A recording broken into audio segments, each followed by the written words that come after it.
Yes, people. Waffled on in the building, and welcome to Monday Night Madness, where the madness starts every Monday, 7 o'clock. I know I'm a little bit late today, but I just got off my walk. People, it's been a mazza the last few weeks, man. As you can see, there's been tension, there's been stress, there's been pain. But over the last few weeks, the light has been shining once again. The torch has been shining the light on us. And it's been great. And you're going to have some shows today. So I usually kick off at 7 o'clock. Then you've got guys like Gooners Therapy at 9 o'clock usually. Make sure you go on and link them as well. They usually have a great show as well. And usually these shows kick off the week, kick off the mood within the fan bases. I think Tony was here. Don't know where he's gone now. I think he's just disappeared. Don't know what's happened there. But the first thing you need to do, people, make sure you slap the likes. Make sure you are showing love to the channel, because this is going to be hopefully a good one. I'm hoping people are going to join at some point, but it is what it is. I can talk for an hour anyway. So let's talk about the game, innit? Let's talk about the game. What a game it was as well. And I'm not gonna say it was a great game, but in terms of dramatic, a lot of stuff went on in that game, man. A lot of stuff went on in that game. And there's going to be criticisms from me. It's not going to just be all simple sailing. And you know what, we deserve the win and everything like that. There were issues in the game. There were mistakes made by our manager. Why's my mic all the way over here? Sorry, people, man. It's probably sounding a bit distant. Oh, my mic's all the way over here. Sorry about that.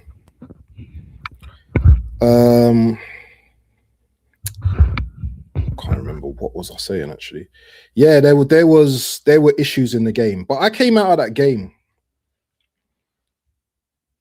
That was the game. If we had lost that game, shout that BT in the building. How you doing, my brother? Hope you're well, man. People, guess who's here to save the day? Our other brothers are not here. I'm here. I hear it, man. I'm back. I'm back. I'm sorry to do this live, on the show. I didn't even tell my brother that I'm popping in back on the show yet. But Abs, I'm back, my bro. I'm back. And people, when I left for some time, my brother Abs didn't check on me. Yeah, my brother Abs didn't check on me. You did. You deleted your message. I saw you sent a message, but you deleted it. But it's all good because we're past text messages. Yeah, you're my brother. If you don't see me, you give me a call. But again, that's something we'll deal with outside the whole. I ain't got time to be. One thing I ain't got time to be doing is calling people. I rarely call people, bro. I'm very technical. Yeah, but I'm not just people to you, bro, because. If I hear maybe there's something that's maybe not okay with you, if I get a word of it, or if I have an idea that okay, my brother is not in a good space, bro, do you think I would say I'm a busy man? I'm not gonna do that, bro. But that's the truth. Seriously, I'm not gonna do that. I'm gonna pick up the goddamn phone and call my brother. That's what I'm gonna do. We're different. You said we're different characters, Tony. And of course, and I completely get that. I do things differently. There's an echo as well. I can hear echo as well. Slight echo. I deal with. Release the echo. Is it from me? I think it's from me. It's not me. Hold on, let me just check something. Hold on. It's definitely not me. How about now? Yeah, it's okay. Like I'm hearing you clearly. Everything's fine. I can still hear it. Hold on. One sec.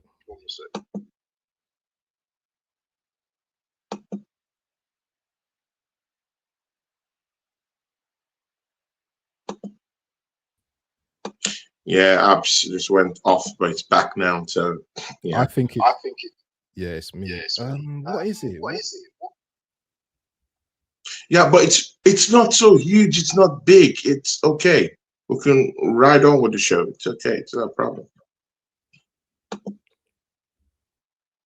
It's not a problem, bro. It's Echo not. now? It's not a huge. It's not. Oh, it's not. It's not bad. I hate it. It's horrible. But anyway, yeah. I know. I know. You're one of these perfectionists, bro. Bro, there's no stream that's gonna be 100%. 100, bro. Even me, I've had to go walk on my Wi-Fi. I had to, go put my Wi-Fi in Artemis too, and they took it to the moon. So, my Wi-Fi is Wi-Fi right now. But again, it's all good. See, people, you're welcome to the show. I don't know if other people are popping in, like Gunarikin. I don't know. Should I be nuts? Gunarikin on the show. Johnny might be here. He might not be. Kate might appear. It's one of them shows where people might come, people might not come. Yeah, people might not come. Yeah. Again, I get it.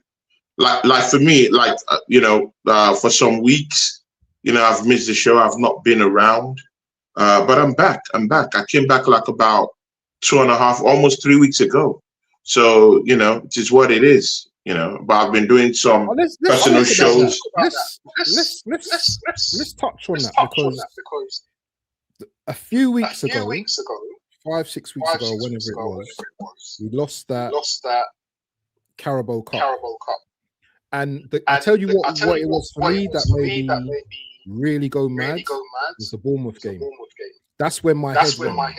When we lost that game, I knew everyone was just in stress because I was so down at that time, bro. I didn't want to talk to anyone. There's people we talk at some point, but there's people I've fallen out with, obviously, that that I don't talk to no more. So things back then were pretty rough, bro. Pretty rough. Yeah. But now, over the last 2-3 days, this thing's bugging me, bro, man. I need to come out. Let me come out. And then I'm gonna come back in. Yeah. Go off and come back in.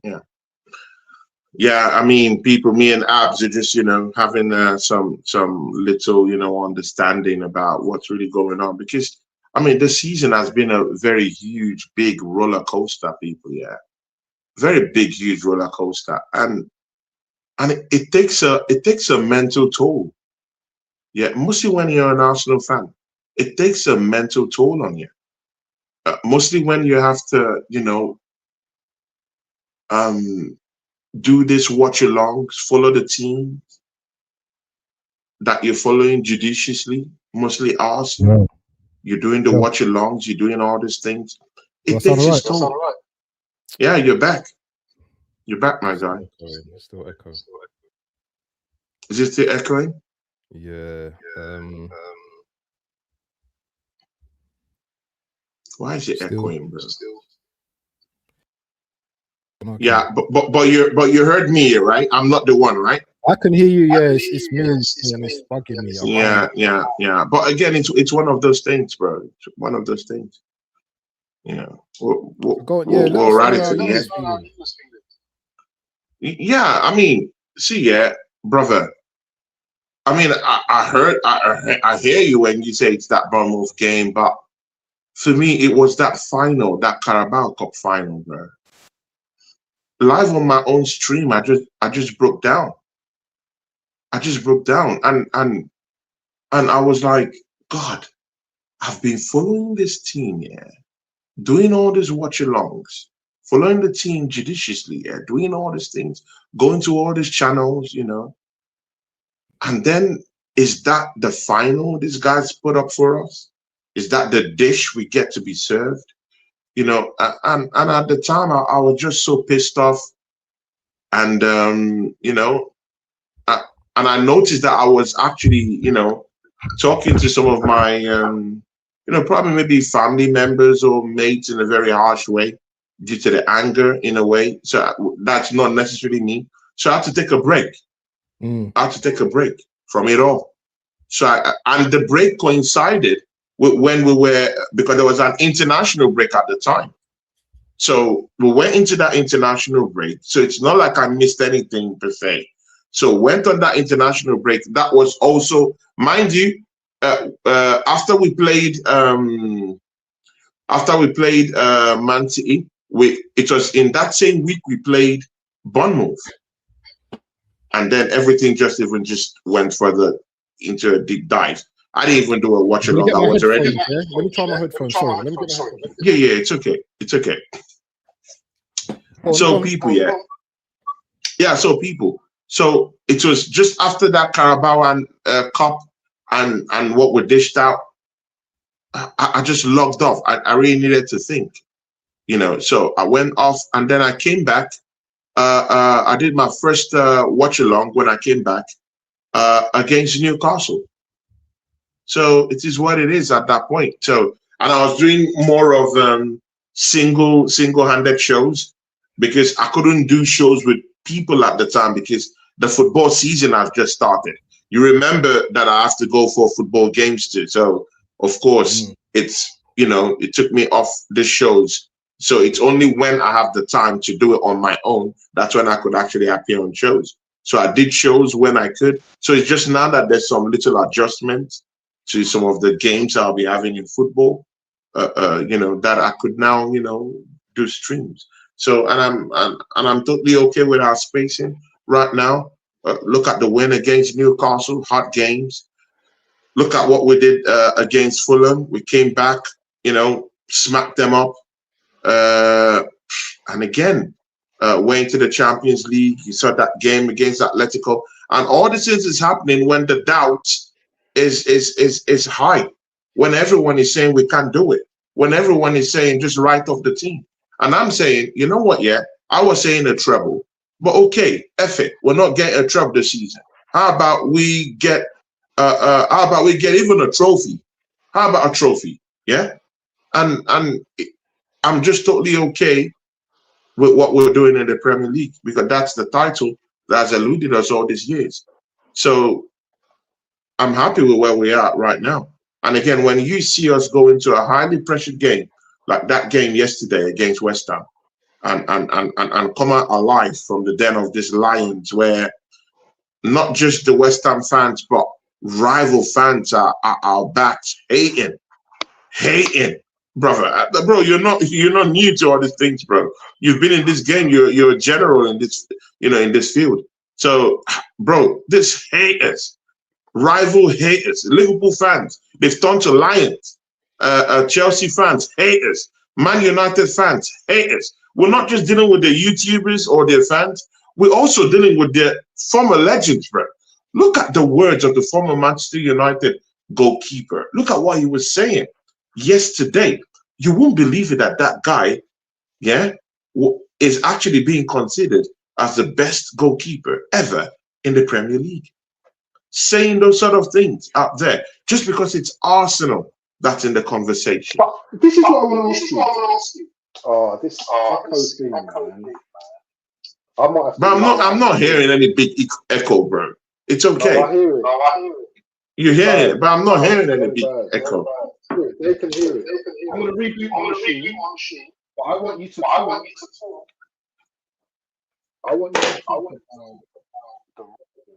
Has it gone? No, it's still there. I'm here. I want you to tell us why there's so much hostility towards Arsenal. I'm going to reboot my machine and I'm coming back here. Yeah, sure. Yeah, people. So while our brother Band goes out to reshuffle the deck and reshuffle what's going on with his audio, you know, we'll just have some answered questions here. See, people, I mean, he just talked about this rival fans too. See, rival fans, they hate us, bro. Arsenal is the most hated. Is the most hated team in this space. You know, we are the most hated in this space, and simply that's just because we're Arsenal fans. Not just because of what. See, I think it's because we've not been winning trophies. we're the most bantered, we're the most laughed at, you know, we're the most shredded. Yeah, they shred us apart in the spaces. Yeah, not because we're not, you know, we're not an elite club. I think Arsenal is an elite club, people, but it's because we're not winning trophies. And when you're not winning trophies, your position in the space of elite club football becomes shaky, and you start living on past glory. So we're just living and hanging by a thread on that past glory thing, you know, and that's why it's important that we win trophies this season, to just quieten the whole noise. The noise is too much when it comes to Arsenal, and with that built up conversation about Arsenal being butlers, yeah, it has led to many teams just flat out hating us, hating our team, hating our fan base. They don't like us. They don't like anything that we represent. And again, I don't blame them. It's because of the rot at the football club. But again, people, this season, genuinely, this season, maybe there's something different that will happen at the football club. I think something different is going to happen, people, because we're at the cusp of winning this league. Jordan Amon says, "Echo guys, yeah, I get that." Tiho says, "Big up, y'all. Big ups. How you doing, Constantino?" The Assembled says, "It will be a good idea to do a show, a highs and lows of every game have watched, your ups and downs. I'm still not convinced yet." Ooh, the Assembled, you're still not convinced? Wow. Okay. I think we should talk about that. I don't listen. Sorry, guys, but I can't get rid of this echo. I don't know what's going on. And I'll try to speak minimal. I think we should talk about that because yesterday we started the game and we were flying. And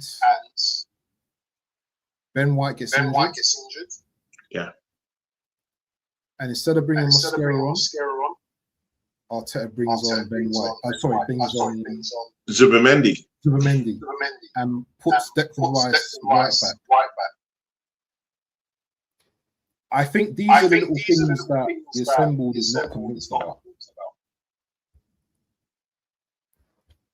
Yeah, but no one knew that Benjamin White was going to get injured, though. Those kind of things come in a shock. So you have to arrange the game in the way that would technically suit how you play. So again, I don't really see that as a big issue, though, because no one knew that Benjamin White was going to come out injured, though. No, but did you see how we lost control in the middle of the midfield when we pushed Ben White, Declan Rice to right back? That's when the game again, it happens. It's professional football. It happens. These things happen in football. You know, there's an injury and there's a big problem in terms of how you reshuffle the deck. You know, but again, he removed Zubimendi in it. He got him off in it. He brought in Mosquera in it. So again, I just think it's the changing dynamics in the whole reshuffling of the deck. Injuries happen. These things happen. Jurgen Timber has been injured. Look at all our right backs, all injured. Even at the start of the season, Mosquera was injured. Timber injured. Benjamin White injured. So that right back position is a big problematic issue right now. Even the other side, in Kapi, injuries. Bro, I mean, this season, at least twice or three times he's been injured in that left back position. I'm not talking of now, I'm talking of in the course of the season. He's been, he's been injured. All true. So if you look at our fullbacks in terms of at the flanks, right back, left back, they've always been injured. These are primary areas that we need to look into next season, going into next season. I mean, you must have heard of the war chest that the owners are willing to give to Mikel Arteta if we clinch this title this season. £500 million will be dished out to Mikel Arteta if he wins this Premier League title, to go rumble and jungle in the summer transfer window. I mean, this is what it is at this point. This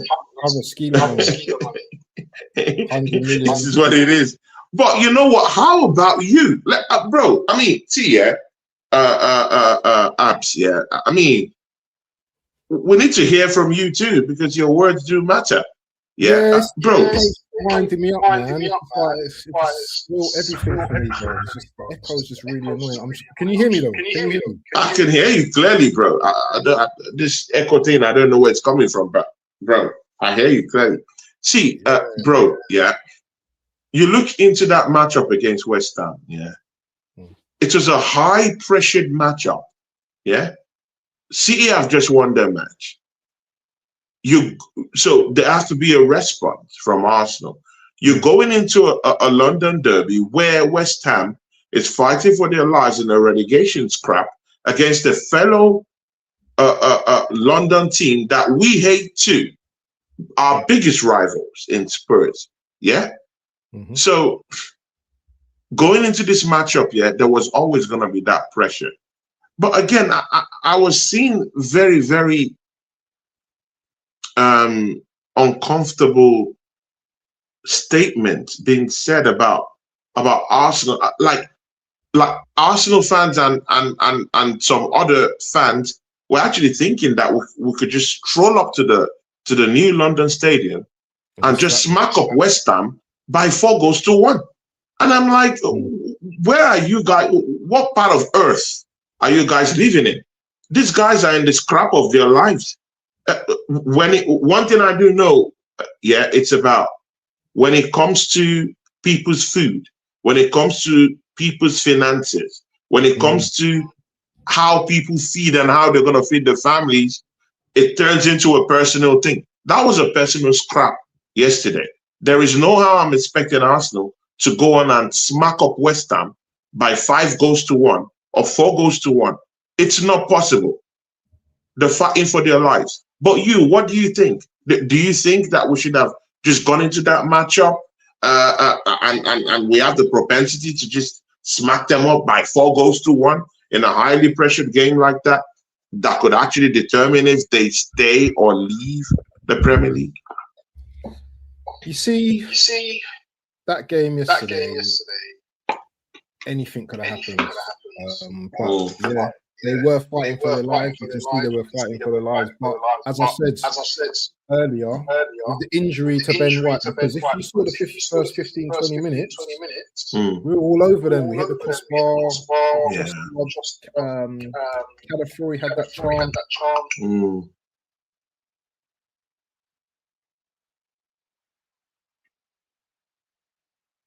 You have no sound. There's no sound. No sound. Can you hear me now? You're back now. Yeah, you're back now. I don't know what's going on, man. West Ham were like a wounded animal yesterday, so anything could have happened. I think we could have went there and smacked them up, but it wasn't the case. You know, people will say it, and I'll say his name as well. Kate was saying 4-0 and all that kind of stuff. I was just saying, yeah, Cape is always hyper, bro. Yeah. He's on the hype scene. Man is hyper, bro. Yeah, man. But the thing is, both teams had high stakes. So you weren't hearing West Ham. They're going to smack us up, you know. But this is the thing with Arsenal fans sometimes. We win a game. And then it just comes out like, we're going to smack this team. We haven't smacked anyone for a long time. 1-0, 1-0. We don't smack teams. We don't smack teams. At least not this season. Maybe Leeds earlier in the season, though. Because we did have a good performance against Leeds earlier in the season, though. Maybe against Leeds, after we beat them 4-1 or so. But again, I can count how many times we've had joys like that. But again, we've had joys in the Champions League where we've gone undefeated till the finals right now that we'll be facing PSG. Yeah, when you're talking about the European condition, okay, good. We get that. Totally okay. But in the Premier League, that's where the problem is. But again, you also have to understand that these Premier League teams are not. I mean, they're not. I mean, they're not the Premier League teams of 10 years ago, 5 years ago. These guys, bro, they've got their eyes on European football, bro. Look at Crystal Palace. I mean, right now they could be the whipping boys at the end of the season because they're going for Conference League glory, bro. Yeah, but they've seen European money. They saw West Ham get lots of money from the Conference League. They want this money. They want to qualify for Europe, and this is even a more bigger chance for them that now that England is getting more of the coefficients in the UEFA ranking. So of course, England get more teams in the Champions League. So there's more chances for more English teams to actually go into Europe, and they're gonna use it, bro. They're gonna use it, bro. So maybe these teams have become more and more competitive this season. There's that. I mean, you can see the fight. Look at that Everton game against Man City. I mean, throw away Arsenal. How about the Man City game against Everton? Look at how competitive that is. And guess what? Everton is only some points to Europe. Yep. Bournemouth, the same thing. Exactly, bro. Bournemouth, the same thing. And that's why that matchup against City with Bournemouth is going to be a big scrap. Because at the end of the day, Areola has the chance just before leaving. He's leaving at the end of the season. Just before leaving Bournemouth, he has a chance of actually taking them to European football. So why wouldn't he do that? That's a good situation to add to your CV, taking you to a bigger club that you're going to next season. You know, I qualified this team with the kind of resources I had. I qualified this team to Europe. Bro, that will be in the conversation when they play against Manchester City. So it is what it is. It is what it is at this point. You know. But again, Abs, there was also one thing I also wanted to ask you. Also, when I got back after this resurgence from Arsenal, do you think in any way, that it was more better that Arsenal turn this situation, that we're in the league into a genuine title race?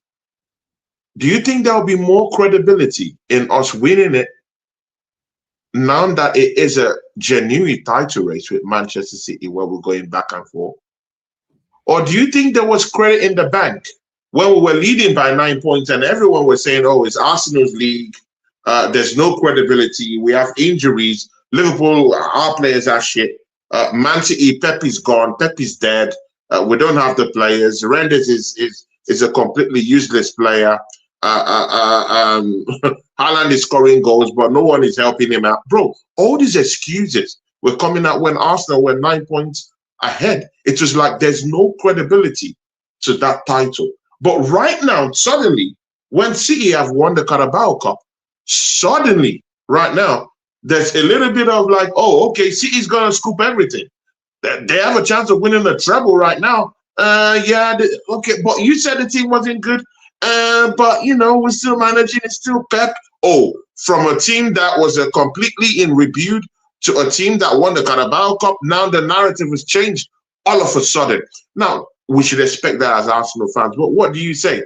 Do you think that us dropping this point and turning it into a more genuine title race, do you think there's more credibility in this? Because when you go back and look at this season, if we win it, you would say, you know what, not many teams have been into a title race, hotly contested title race with Man City and won. By the way, if we win this season, that was a genuine title race, credit in the bank. Damn. Well, for a start, Pep's never lost a title race. What is it? After 33 games or something like that. Yeah. That's credit, a testament to us. And two things can be true at the same time. We did have the advantage. We should have made the most of it. We were ahead. The reason why we are in our position right now is because we did put credit in the bank. Because if we didn't put no credit in the bank, we wouldn't be in this situation. Man United would be ahead, Man City would be ahead of us now. Yeah. And when you look at us currently now, we're limping right now. We're just limping to get over the line, bro. That West Ham game and that decision. Can you imagine if that decision went against us now? We would be having a different conversation today. Oh my days, bro. That's true facts, bro. Happy. Big facts. Big Steve is still talking like they're still in it. And mathematically, they're still in the race. We have to put them out of it now. We have to win these 2 games, and then we've won. We will win the we win the Premier League. The Premier League is the most important thing right now. We can talk about the Champions League later in the show. But the Premier League, to win a Premier League over 38 games against a team that people say were finished, but all of a sudden they beat us in the Carabao Cup, in the FA Cup. They're still chasing the league. We could have given them a treble this season. We could have given them a treble. Yeah. I think that's credit to the boys, man. You know, I think the boys this season, with the amount of injuries we've had, and we've had, I think, the second most injuries in the league. Tottenham and Arsenal. True. We've had to cope with a lot of stuff, and you know what? People can laugh at us. People can say bottlers and everything now, but did you see that guy that was doing this, mocking us in the game? The bottling thing. Have you seen it? Have you seen him do it? Oh my God! I had to show that. Yeah. That's crazy. Yeah, that's crazy, bro. That's crazy, bro. But man has been hit with karma, though. Cameras have caught him nearly in tears, bro. In that Everton game, man was being laughed at. I mean, it is what it is, bro. It is what it is. Let's just, but again, do you think there's any chance we'll bottle this? I mean, you just said Big Steve is still talking as if they're still in it. Do you think there's any chance we'll bottle this? Bro, let's go through the facts that we know. Burnley are completely out. The managers abandoned the team. Or sacked, any of those, I don't know, but they're abandoned. They're getting ready and cozying up to Championship football next season. They have nothing to prove to us, and it's a home game, so we can actually just go there and stomp the yard and win that game. Crystal Palace is not ready to. They're not concerned to be in a scrap with us, bro, because they want to go on and win the Conference League. They don't want no injuries, bro. They don't want that smoke. And again, bro, in that contract that sent exactly in that contract that sent Eze to Arsenal, in that contract there is a clause in there that gifts Crystal Palace £10 million if we win. Bro, come on, bro. That's an astronomical windfall. So if if Crystal Palace are okay in the head, bro, if you want that money, Crystal Palace, I mean, you know what to do. Field the second string team and keep your men's ready for the conference. You have a bigger fish to fry at Crystal Palace. Bigger fish to fry. So, bro, I mean, it's up to Crystal Palace. Do you want the £10 million or you don't want the £10 million? It's up to you. That's life-changing money for them. So it's up to them, bro. It is what it is.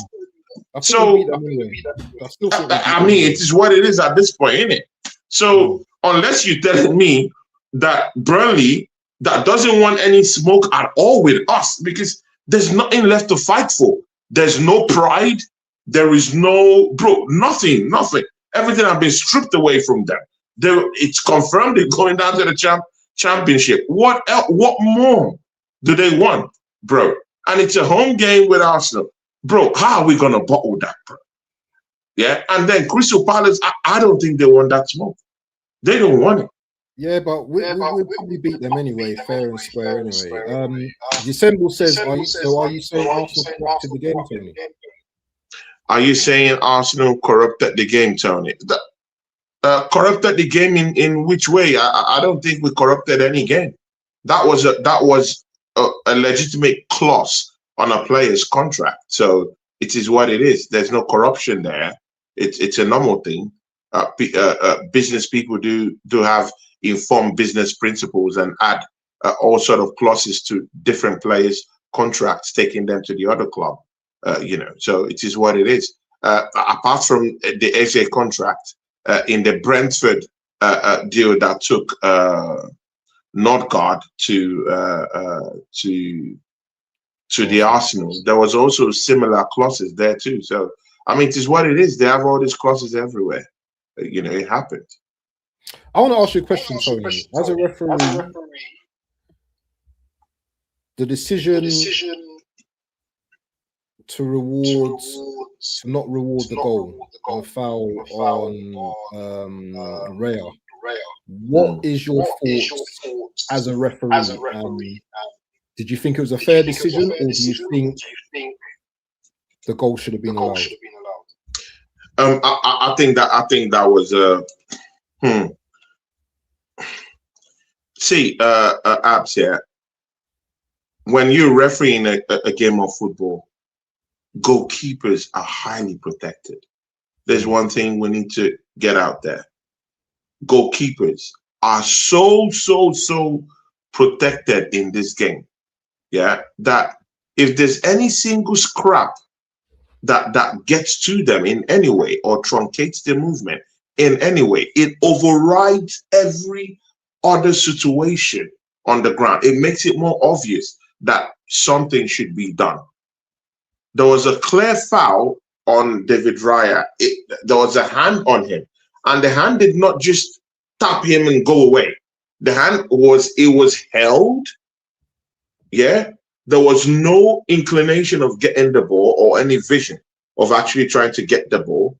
It was more of a concentrated hand on David Raya to try to get him off the ball or something like that. So for that, that's a foul. There was another person dragging David Raya, holding his shirt from the back. So there were two fouls on the goalkeeper. If it's maybe just one, bro, if it's just maybe just a tap on his arm and for balance, I kind of get that in a corner kick situation. Yeah, maybe you're just trying to just get your balance, and then you tap the goalkeeper. But no, this was a concerted effort to just drag down David Raya's hand. Bro, come on, man. High stakes, high rewards. In this kind of spaces, you don't do that, bro. Mostly when you're, scrapping in a relegation scrap, you don't do that. It's just so obvious that if you had to deny not giving Arsenal the benefit of the doubt that their keeper was fouled in the process, it could have far-reaching consequences of maybe Arsenal not winning the title. So for me, a foul on the goalkeeper overrides it. But however, if there was no foul on David Raya, I think there's questions about a penalty for West Ham. Yeah. Oh, big up Gianni. Gianni, how are you doing, mate? Hope you're good. Good. Yeah, I'm fine, man. I'm fine. Nice to see you. You're welcome. The layout. Yeah. So, Abs, it is what it is. Yeah. If you look at in the box, there were several other situations going on in that game. Yeah. Declan Rice was, he fouled Mavropanos, bro. There was a wrestling match between Trossard and another guy down there, bro. So many things were going on. But the thing, mostly as a referee, we're trained, in terms of we protect the goalkeepers very much. It's a highly protected position on the football field. it kind of like just overrides everything. On a very good day, that goal gets given, bro, because Arsenal have dished out that same, poison to other teams. You remember that Manchester United game? The Manchester United game, you saw what happened in the Man United game. Bro, we've been dishing these things out, mostly with our corner kick goals we've been scoring this season. But again, see, every team have that moment in the season where they have their lucky moments, like, oh, okay, this game, let's just close the book. Yeah, okay, yeah, it was a scrap. Yes, let's close the book and let's get into the, let's get into the next narrative. How about that? And people don't forget, and this is crazy, yeah, mostly with these rival fans. I remember up to 3 seasons ago where Manchester City's Rodri used his hand to score a goal, bro. But bro, all the situations, bro, that won them the title over Liverpool, bro. So it denied Liverpool winning that trophy that year, that season. So why are we in this quest to just bring out Arsenal's flaws? Yeah, we have these things. No one is arguing that. But a flaw technically gave you the trophy over Liverpool a couple of years ago. So why is this hate all over the media about Arsenal having 1 or 2 blessings from the VAR? So it is what it is. Gianni, I don't know where you stand in this, but when there's a foul, and a pronounced foul, not just a foul on the keeper, but a pronounced foul. That we should stress that word, pronounced, because it was glaring, bro. It's not like the foul is hidden in between camera lenses. It's clear for all to see. And even after that game, many of all these pundits, they had the video evidence of what was really going on. They saw the hands come down on David Raya. They saw him even being pushed, dragged, the shirt dragged off. So, come on, bro. It's clear. So even if I would admit that there is also calls for a penalty in that situation against Arsenal for that wrestling match going on between Declan Rice and Mavropanos, I hear that. But again, before that situation, that goalkeeper infringement has already happened. Seconds before, we saw what happened with Declan Rice and Mavropanos. And in that case, you need to go for the cause before the effect. So the cause was David Raya's situation, where Pablo was holding off his hands and all that. And then we get to this position. Gianni and Abs, there's a big thing I want to ask you guys. I don't think we should start denying this, but I want to legitimately hear from 2 of you about this. If we win the Premier League and win the UEFA Champions League, bro, yeah, should we start talking about David Raya being in the conversation of winning the Ballon d'Or as the first goalkeeper to ever do that, bro? Because when I'm looking at this season, I'm not seeing any standout characters in Arsenal Football Club. I'm seeing the only standout character 100% as David Raya this season, bro. And he's been doing it for this past 3 seasons. Are you guys ready to be in that conversation about looking at David Raya winning something of some worth in Europe this season? We win the league. David Raya has to win. There's feedback. That I'm hearing. Let me mute my mic. David Raya. There's still feedback. Mute your mic, Tony.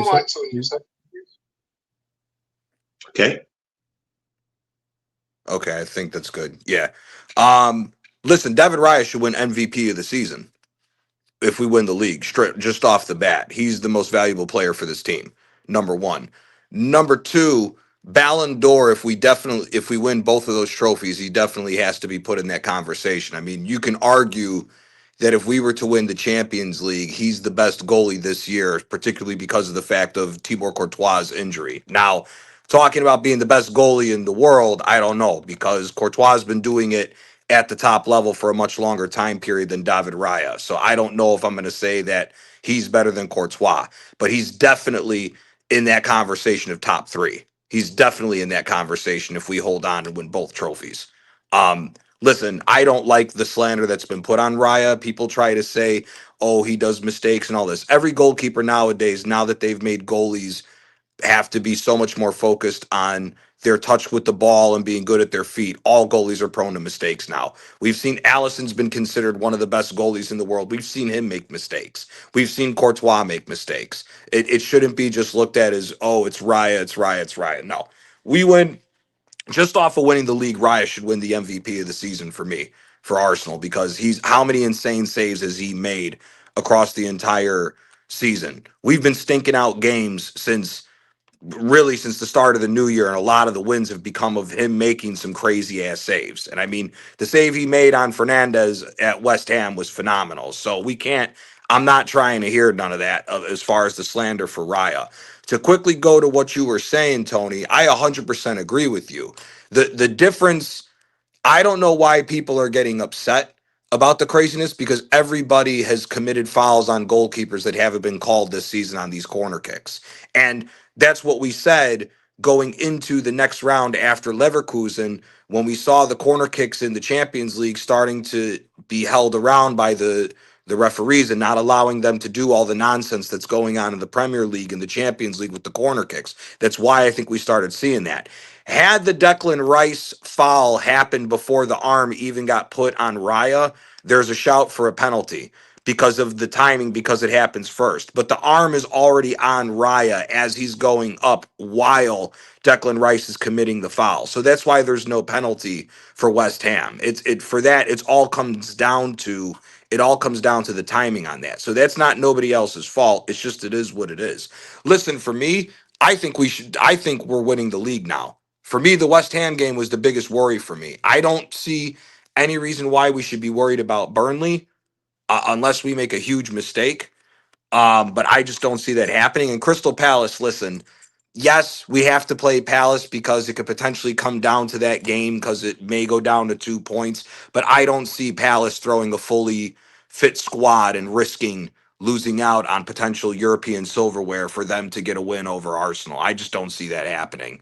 I think knowing Glasner from seeing him in the Bundesliga, he's going to take that trophy very, very seriously because, again, we all know he's leaving Crystal Palace and he wants his stock to go up. His stock will be sky high if he successfully gets Palace their 2 only trophies in their history while he's been there and he walks away. So I don't see Glasner risking the trophy to try to upset Arsenal and try to be the quote unquote savior, as the rival fans are trying to say for that nonsense. What I will say is this. We said on, I think, the last show that we were together, Tony, that we would not like any experiments going on with the team. But I will say this. Miles Lewis-Skelly should never again be playing left back and needs to be the midfielder from now on. I'm sorry. We need to have a conversation. The conversation needs to be who's getting sacked for spending 70 million fucking euros on Zubamendi. Tony, I'm gonna have to mute. I think it's crazy. I think it's coming from you, Tony. Yeah, it's on your mic. From me? Yeah. Okay. Can you hear echo? Nah, I don't hear the echo. I think it's coming from you, Tony, because that's weird. But even Tony hasn't got an echo when he talks, so I don't know what's going on. I just want to say something quickly. I'm gonna mute my mic, yeah, so Tony can come in, yeah. Miles definitely has to start in the 8 positions, eight position over the next couple of games. It's crazy how we've been saying that he should be starting 8, and it's only now Arteta's just realised. But also as well, and I'm gonna say this, and people are not gonna like what I'm gonna say. I think we ship Zubi out and we bring in a proper number 8. Yeah. So Miles is like, what's the word? Super sub. Yeah, to him. Because I don't think Zubi is the answer, and people aren't gonna like what I got to say. But bro, anybody who's still defending this nonsense, anybody who's defending that nonsense just has to look at what's going off of them. You still got that feedback, Tone. Yeah. Okay. But anybody who's still arguing this nonsense, that second half is all there to prove. That second half against West Ham is the whole situation that there was needed to prove. I don't think so. I don't think they're going to upset the apple cart. If we allow Burnley to upset the apple cart, that's us. That's on us to do that. You're now silent, Waffle. I can't hear you. Do you know what? I know the assembled, yeah, all season, yeah, he's had trust issues with Arteta and the boys getting over the line, but the game. Here, Waffle, let me jump out because I can't hear you. Can you not hear me? Let me hop out real quick because I can't hear you. Man, this is crazy. Can everyone hear me in the chat? StreamYard's on. Can everyone? Yeah, StreamYard's bugging out. Can everyone hear me in the chat, people? Let me know if you can hear me, because if you can't hear me, I don't know what's going on. Can you hear me, guys? Please, someone give me an answer. Okay, you can hear me. Lost my train of thought, man. StreamYard is so bugging out today, man. Hold on. Yo, can you hear me? Now I can hear you. Now I can hear you. Sorry, what was he talking about? Bro, what I'm saying is this. Zubamendi needs to go, and there needs to be a conversation of who the hell made that signing. Because we've been calling for Skelly to get minutes the whole year. It weren't better, because Berta wasn't there. Berta wasn't there. Exactly. It's another Adu stupidity move once again that's come back to bite us in the ass. I mean, I'm sorry. Zubamendi, after what we just, yeah, that was on me, I think. But what we just saw with Zubamendi in that second half shows over on Arteta's nonsensical bullshit. I mean, we're talking about a relegation team made us look stupid again. Yeah. Like Skelly, listen, Skelly just showed in that game that he needs to be in the midfield with Rice until the end of the season, possibly for the foreseeable future, to be the fresh legs in the midfield coming into next season, and he should never play fullback again. Yeah. Now, I didn't understand what was the need to bring Zubamendi in and take Skelly and put him on the left fullback position again. He can't play there. He can't play there. He cannot play there. It's I told Tony this. Bro, if we gave West Ham that many opportunities to try to bail themselves out and take the lead in that game, what the hell do you think PSG is going to do? We saw this last year. Skelly looked like he shit a brick. Big up Gunnar Rican. Skelly looked like he shit a brick last year when he went up against Vara. Because remember, they put Vara on the right-hand side in the game to specifically go after Lewis Skelly because he's not a good left back. You know, as much as I don't like the guy, we got to take our chances with Calafiori as a fullback over Skelly at this point. Because, I'm sorry, if you put Zubamendi in that game and you get anything like what we saw in that second half against West Ham, they're going to run us over. Yeah. So, for me, Skelly's got to stay in that midfield. I agree with you, bro. Ship Zubamendi's ass out. Zubamendi, I think, got his taste of the Premier League. I don't know if he's going to stay. I think you get rid of him. I think he's homesick. I think he's homesick, man. I just don't think he's adjusted to the Premier League. He's had some good games, but ideally, if you saw the chemistry between Rice and Miles over the last few games, there's just such a difference, you know. When Miles and Zubi played yesterday, there wasn't that chemistry, and I don't care whether they've not played in centre mid that many times. Rice and Miles, they got it straight away. First game. Not only that, because it's what we've said. Rice can now sit and hold the damn midfield down like he's supposed to. Say something, Tony. Yeah, I'm here. I've changed to my computer. Is everything good now? Okay, yeah, now I can. Yeah, there's no feedback. But yeah, listen, Skelly and Rice, it's a good mix because Skelly has the ability to go forward and be creative and allow Rice to sit back and play the true role that he's good at, which is being the defensive midfielder.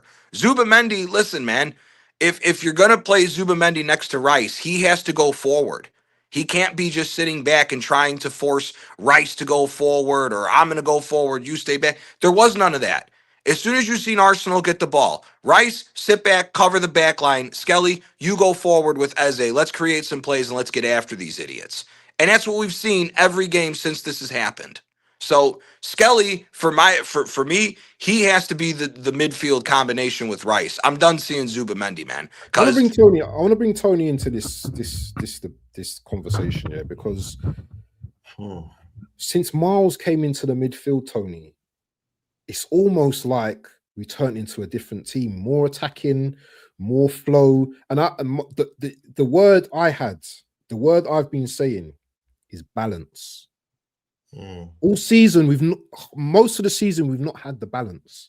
bro, Miles not only the balance. balance. Look at the receiving positions of the other players. Trossard is a new player because he doesn't have to come all the way back to get the ball to try to create the offense, because it's taken forever to get out of the midfield with Zubamendi and Rice.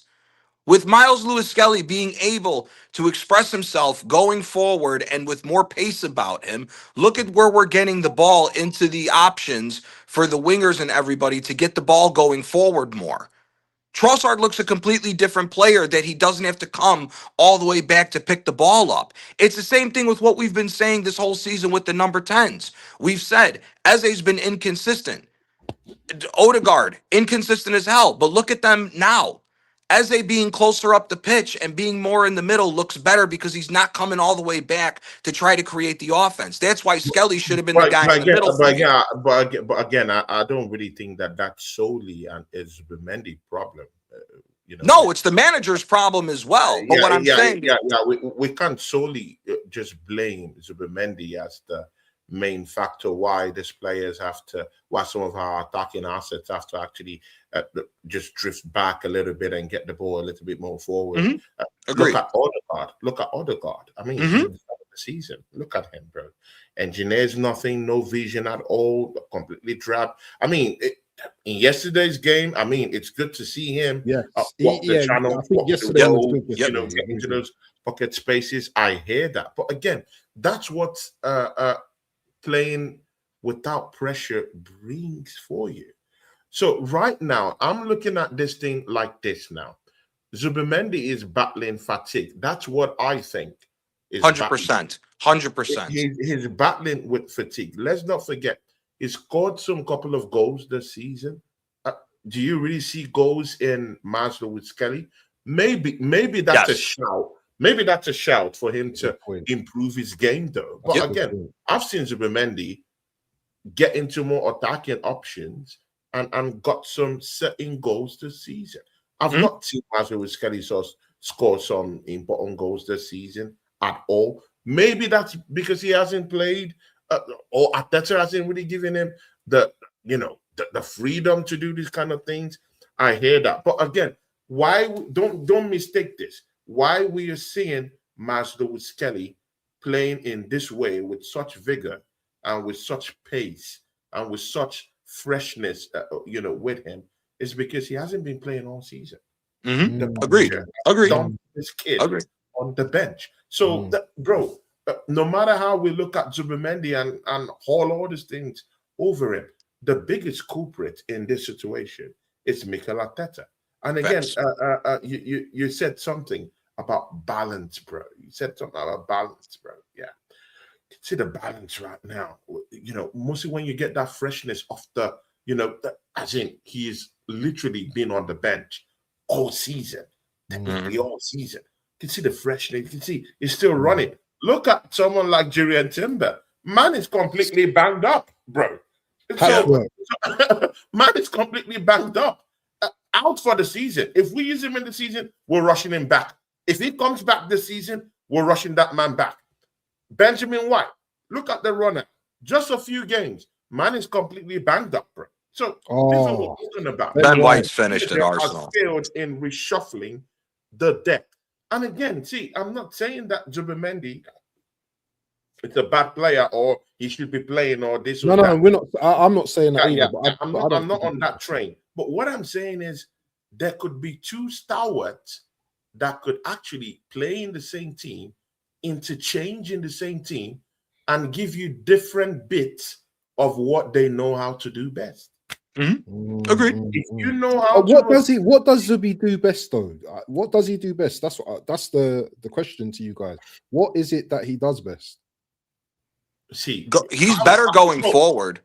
I think he's better going forward. I think, to what Tony was saying, the problem is, again, is the manager hindering him, because he's basically got 2 6s with no forward progress.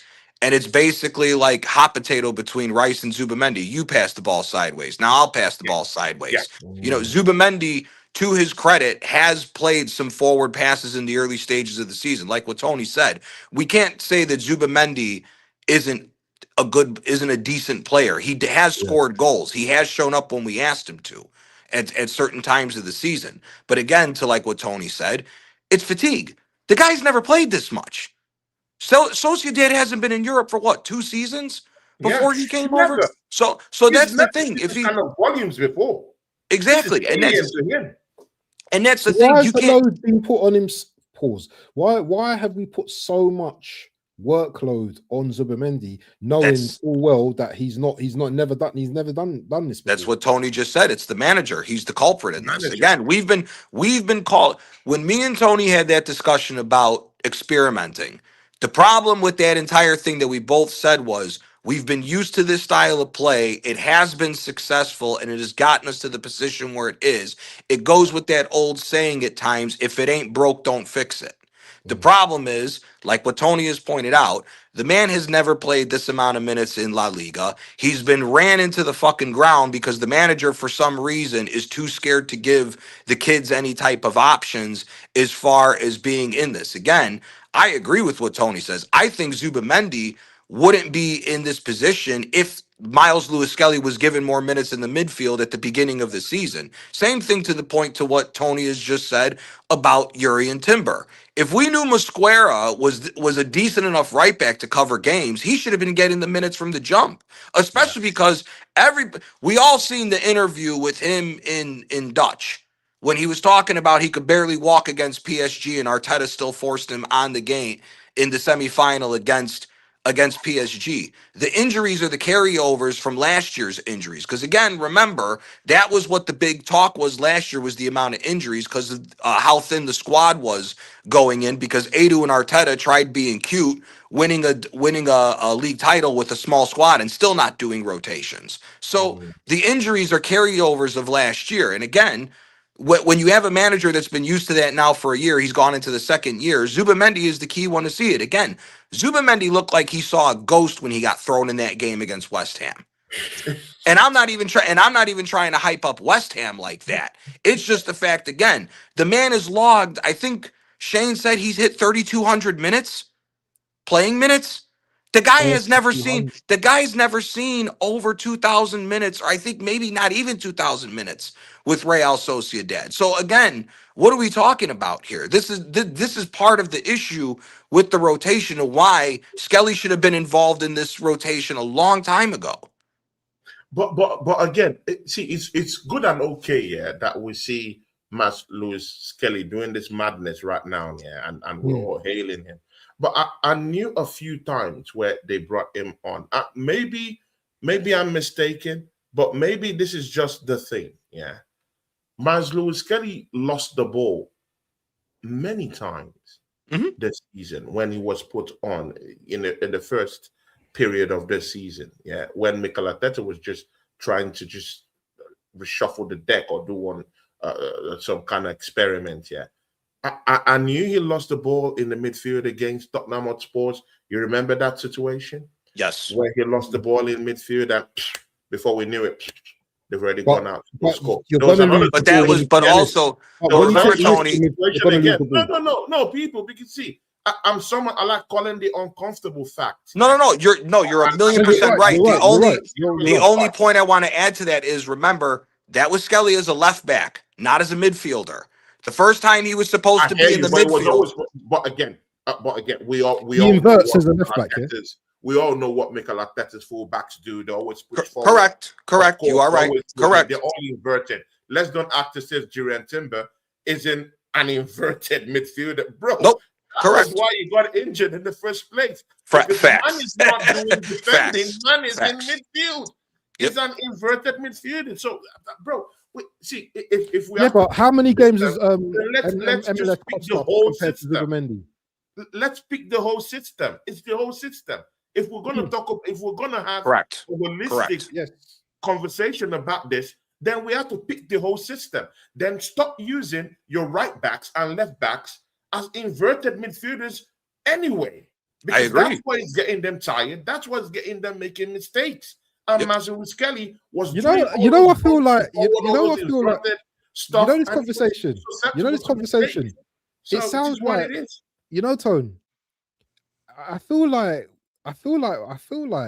the conversation is just turned from we're gonna win the league to deep analysis of what we've seen over the with the players and stuff. I feel like we're at a moment now where people might be looking at us thinking, look at these guys, man. They're moaning. They're about to win. Bro, but you know what? But see, here's the thing, though, with that. That's what separates a good team from potentially being a great team. Yes. Because here's the difference. If you look at it right now, Jurrien Timber is still our highest assist guy in the league. He is the most assists in the league. Yes, he has 5 assists. He is the most assists on the team. Disgraceful.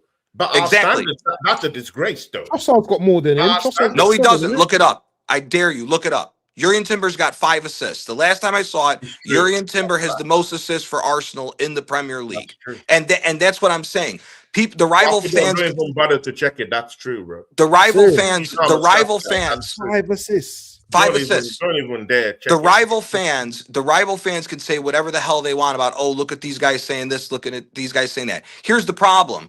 You need to say that because, again, I hate to bring up the money. When you spend $1 billion, we shouldn't be only talking about potentially 1 trophy this year, right? Yes, we're talking about 2 because we're in the final. But when you spend $1 billion, guess what? That means you got to get ready and run it back next year and start winning more trophies when you hit that level. Sorry to stop you. Sorry. Tony, when he came onto the show, he said that the Cronkies will be giving Arteta 500 million next season. Mikel Arteta, there are big reports out there. So what is next season's expectation? If we've spent $1 billion and it's going to be $1.5 billion, what? Then he has to win a treble.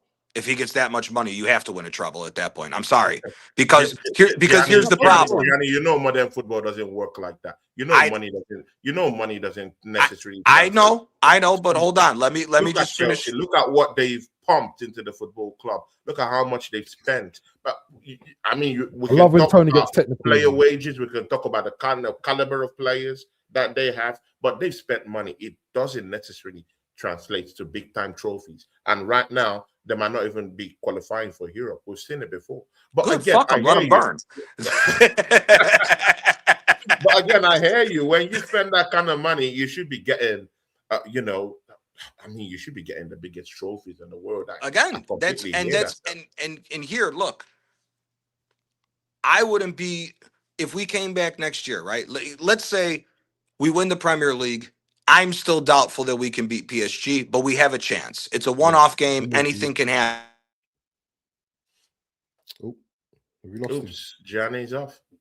Hey, shout out to, is this one of your guys? Shout out to Ruslan Maykut. Yeah, big up Ruslan. If we win 1 trophy this season, guess what? The pressure is off the shoulders. And next season coming, I feel confident about my team. You have to agree with him. Mm. You have to, but at the same time, this is why we're nitpicking what we're saying, because again, there's an old saying: the difference between good and great is in the details. And when you look at the details of what's going on this season, there are certain things that need to change. Okay, can I ask? Win, yeah, go on. If we once we win the league, because I'm fully confident now that we're winning the league. I fully believe that we're winning that. Right. If you go into next season, we cannot have this fight amongst. Wait, Gianni. Wait, Gianni. Wait. So now you believe? Oh, wait, Gianni. No, we said it already, though. He said it. Gianni, we're not doing this, bro. Come on, man. Hold on. Whoa. You've been missing in action. Hold on. You've been missing in action. We almost had to put an APB out on your ass to find you for a couple of years. Oh, no. Tony, wait a minute. We're not doing that. No. Rewind. No, Gianni, wait, really. Did you just say believe that you're going to win the league, bro? Hold on. No, Hold on a sec. bro, Hold on I'm a dreaming. sec. Wake me up. Hold People, on a sec. wake me up. Hold on a sec. You've been missing in you have been missing in Yeah, action. Wake me up when September ends. Come on, bro. Are you really sincerely talking about belief in the team? Really, bro? Are we gonna be doing this? But you know what? Yet, Gianni, let's leave that out. You know, Hold on. What did I say? What have I said? And waffled on. Let's shoot swords. Let's shoot swords. Let's win the title. Later on, we'll come back to this conversation about the belief and who didn't believe or who did it or who did. Yeah, let's leave this conversation. But you know, when you say believe, you should say it with a little bit less bass, bro. Come on, man. I mean, you have to. Hold on. No. First off, I mean, hold on a sec. Hold on. No. Hold on a sec. First of all, you're a madman. When I said I believe in this team that we're gonna win the league, but we don't have a genius manager. People thought I was a madman, but I never disagreed with you. You said treble, Tony. You sincerely believe that you're gonna win the league, and I'm like, oh, okay. Waffle. So all these allegations of you guys looking at me like a madman when I was saying we're gonna win the league. I don't trust the manager. I want the manager out, but I think the boys would win this league for us. I was looked at, bro. I was slagged off everywhere like a madman. But bro, it's so convenient to just see you, Gianni, just say, I believe we're going to win the league. But what's wrong with that? What's wrong with that? What's wrong with that? I'm shocked, bro. Okay. So let's not do revisionist history, because when the first time I got on a stream with Waffle in October, I said I think Arsenal's winning the league, not because I'm not sure about the squad, but I said that this isn't the same City team. I said from October, Arsenal can win this league because I don't think this is the same City team to chase us down. That has been my stance since October, that I thought we were winning the league. There were different points in the season where I said we don't look good, but we are still picking up the points. I don't know if this is sustainable with this team. I was the one that said, and anybody can go back and look, I said we were beating City 4-1 at the League Cup final. I said that we were beating City 4-1 at the League Cup final, and this is going to spur us on to go on and win. I was wrong, and I still said I don't know if City is the same team to possibly go and pull this on us, to go off and still win, because it's not the same City team that we are used to. Whether anybody wants to still dispute that, the proof is in the pudding as far as what the City team is. I've been saying this the whole season, that I think we can win, not only because that we've gotten a better team, but because of the fact that this isn't the same City team. The only reason that I was disagreeing with you at certain things were certain players that we disagreed upon as far as different things. That was it. I've been said that this ain't the same City team. I don't give a shit. I don't give a shit about that. I agree to that, though. I agree to that. And that's my point. It's not me saying that I didn't believe. My worry was that the manager would be the cause. And we've all agreed on this, Tony. The biggest person that would stop Arsenal from winning is ourselves, not any of these other teams, because of the fact of our play. We've said that multiple times. So it's not me trying to come off and now all of a sudden say, oh, I believe and I'm hopping on the bandwagon. Again, I've said this. It's just in different points of the season, there have been times where Arsenal have thrown this away to where it gives us the look to potentially to where we could have bottled and fucked this completely up. Again, that run of Liverpool, Nottingham Forest, Wolves, and Man United, that run has come back to bite us to why it's even this close in the first place. But it is what it is. We got 2 games out and we still got the game in hand over City and we got the points to lead. That's why I'm confident that we're going to do this, because once again, City has shown without the likes of a Gundogan, without the likes of Kevin De Bruyne, who really dragged that team to win those trophies, are not there. They don't have this. They are not the same team. They just aren't, which is why I'm sticking by my confidence that Arsenal will go on to win the league. My thing is to get back to what we were saying is, the only reason why we're nitpicking, and I agree with you, I don't like the manager, but if he wins the league, he's going to end up staying no matter what. I'm hoping that with the nitpicking and him seeing what's happened, especially in this recent run, the blowout of Fulham, us beating West Ham, and how much better we've looked with Lewis Skelly in the midfield, rather than him being a fullback playing out of position, and like you said, doing this nonsense of all this false back over, whatever the hell he does with the fullbacks. I'm hoping that he realizes these are the changes and the tweaks we need to make going into next season to potentially try to run it back. If we don't run it back, still be in the title, but pick up other trophies. That's all I'm saying with all this nitpicking.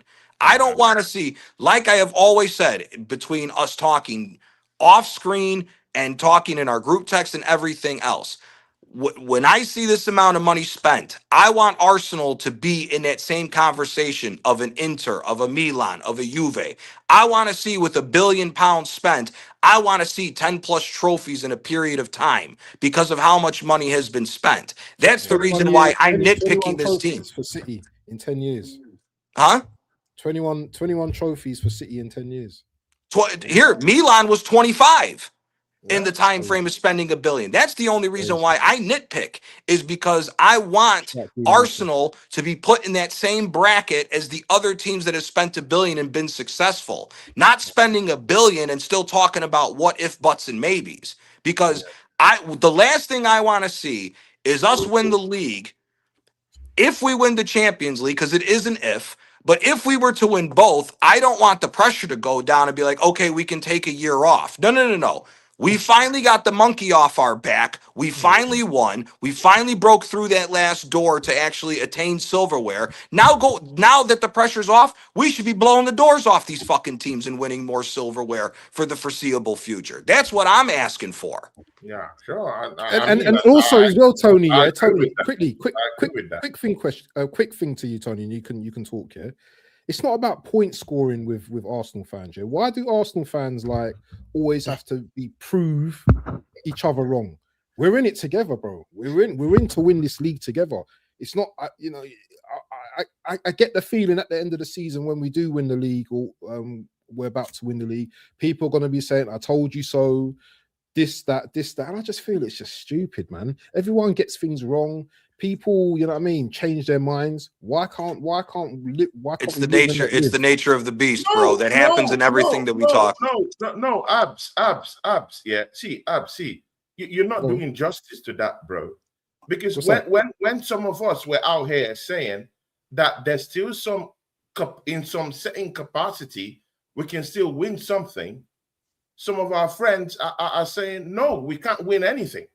You're a madman for even saying we're gonna win anything or put us in the conversation. Yeah, but people were saying trebles and quads. Gunarican, bro.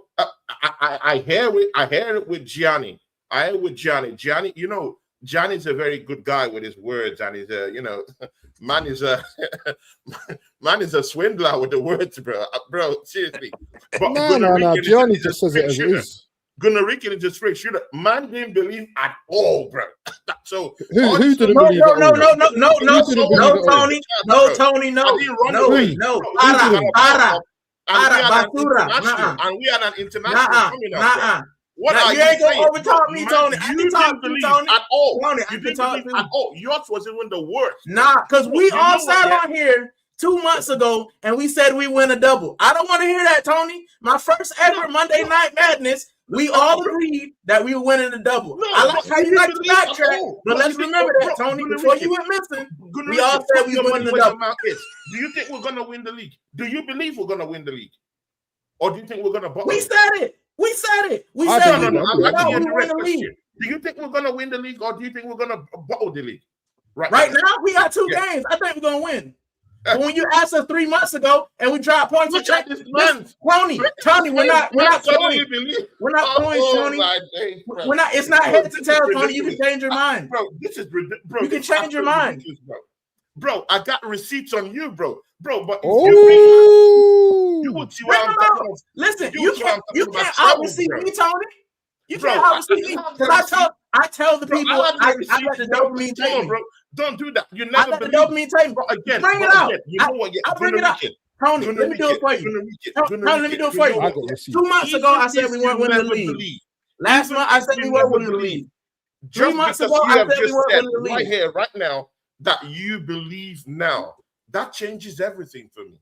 And your sins are forgiven. How? It's okay. We said 2 months ago we won the league. How does that change anything? You suddenly believe all of a sudden, hocus pocus. But a couple of months ago, when I was saying that we're going to win the league, you said, bro, you would say in the side talk, that Tony Claude guy is a crazy guy.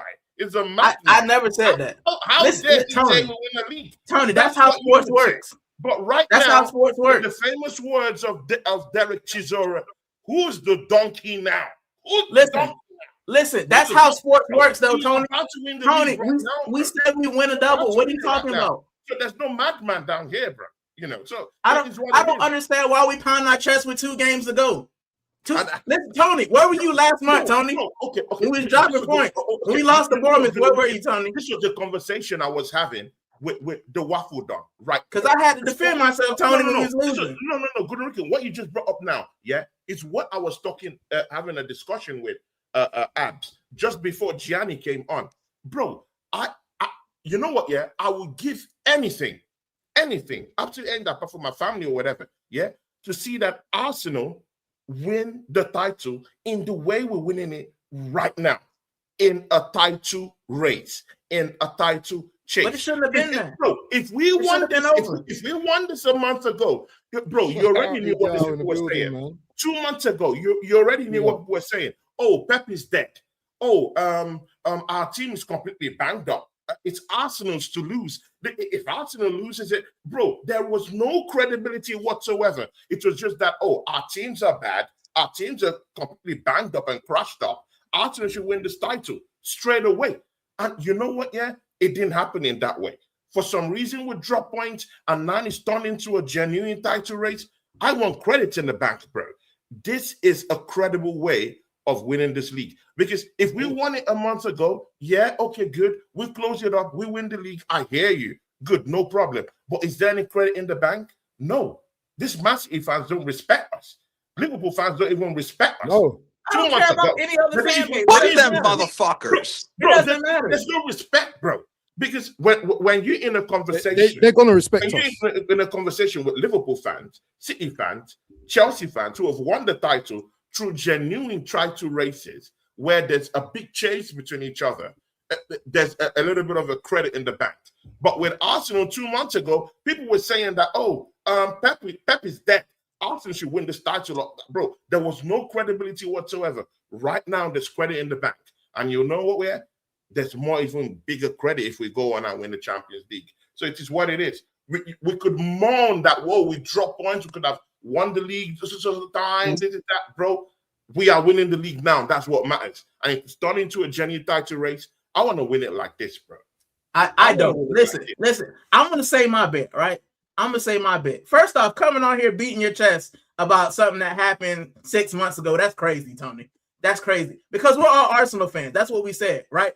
Listen, you cannot get receipts on me because I let people know I got dopamine. 1 week, I'll be like, we're winning the title. 1 week, we not. My fans know. The people who watch me know. So you can keep your receipt. You know what? I want you to give them out. It'll help me out. Shout out to Igal. Igal is on the channel. Big up to him, brother. Igal. How you doing, my bro? It's so easy to say. It's so easy to say. Oh, do you believe when we got Burnley and Crystal Palace, who's in a final to play? Yeah, we can believe now. But did you believe when we was getting beat by Bournemouth? Did you believe when we got knocked out of the FA Cup? Bro, I wasn't Tony, I was on holiday. Bro, what are you telling me about? Tony. I was out there yachting and skinner dipping outside in the Baltics. I let you talk. What are you talking about? So I should not have holidays again? That's clear. What are you talking? I was in the Baltics on the yacht somewhere enjoying my life. It's fine. I'm not talking about you missing. I'm just saying, Tony, you can't say that you felt good after that. I'm not talking about you coming on YouTube. Well, he did after the skinny dipping. You can't say that you were happy with our season after we got beat by Bournemouth. Bro, what are you talking about? After we got beat by Bournemouth, Tony, were you happy? Yes or no? An international break. After we lost to Bournemouth, and Southampton, were you happy? Yes or no? Bro, I was out of streaming during that period. I'm not talking about that. I'm talking about how you felt, Tony. Were you happy? Yes or no? Well, of course, if you're an Arsenal fan, you'll feel bad about that performance. Okay, so if I had Tony, if I beat you up for 6 years and then I come back and say, and I walk past you and I say, Tony, I won't beat you up today. Will you believe that I won't beat you up? No. If we've been bottling this trophy for 4 years after losing the Bournemouth and getting knocked out by Southampton, you can't make me say, oh, I felt like we're going to win the title. right? It's so easy to come on here now and say we got 2 games to go. Oh, let's beat our chest, guys. We're gonna win the title. Yes, because easy we to say just that. believe in But now. all of us sat here because on the just panel believe in and now. said we win a double. Johnny, did you say we win a double? Yes or no? And again, it's Yeah. not too late. It's All not right. too late to Waffle believe Don, it. did you think we win a double? Yes or no? Why I'm saying this? No. No, see, I Gunnar did. again, So- there's I no don't think we win a indictment on anyone. I yeah? thought we win. I What I'm thought we won saying the is that domestic trophy. I We was all being said we called won a the league. madman. Because for I've only they're been saying. concentrating on the Premier League. No, see, No, we guys, all said the league was wrapped up. We thought the league was wrapped up. Every Yeah. single one of us thought the league was wrapped up. Oh, Then we sorry, dropped yeah, points. sorry. I As did, soon 'cause I as- thought as we was soon gonna as win the here, Carabao Cup. I thought we Gunnar- was Yeah, gonna win exactly. Rican. We all said double.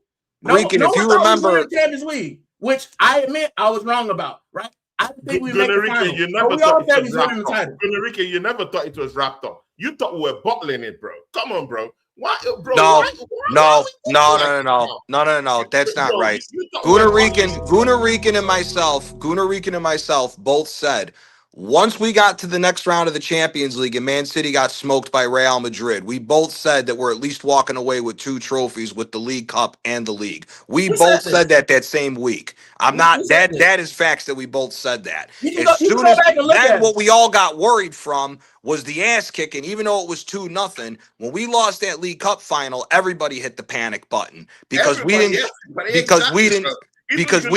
bro. Everyone. Everybody hit the panic button because why is he we judging me for I mean when I'm not judging you. I'm just saying you coming out here beating your chest, and I said the same. We said the I same told thing you 2 right from months the ago. get-go that we're winning the league. You thought I was a madman. But now I'm not never that said you was a madman that madman. I was. I didn't think we was winning no We're troubles. winning the trophy, bro. I've We're said that winning we it. was winning the league from time. Yeah, I always felt we was winning the league. So it's so good. yeah, that's true. Regardless Now of you our believe, manager, and we it's good. said this. Now you believe, and it's good, bro. Because I before don't you believe in the didn't believe, manager. let's say I the still truth. want him gone. That guy could walk past me right now, and I would say, "Get out my club." Oh, I don't believe in the manager. no, I believe. but you know I what, believe yeah. in the players. I But believe see- Everett or Ezra taking over a game. I believe Declan Rice taking over a game. That's what I believe. Our manager taking off. Our manager subbing on Zubamendi for Ben White. Believe in that. That's what I believe in. That's what we should believe in. Yeah, The guy who wants to sub him back off. Bro, no, I don't believe in this guy. He's still crap. But the players are winning despite him. Our players right. are winning despite Mikel Arteta. Yeah, MLS guys.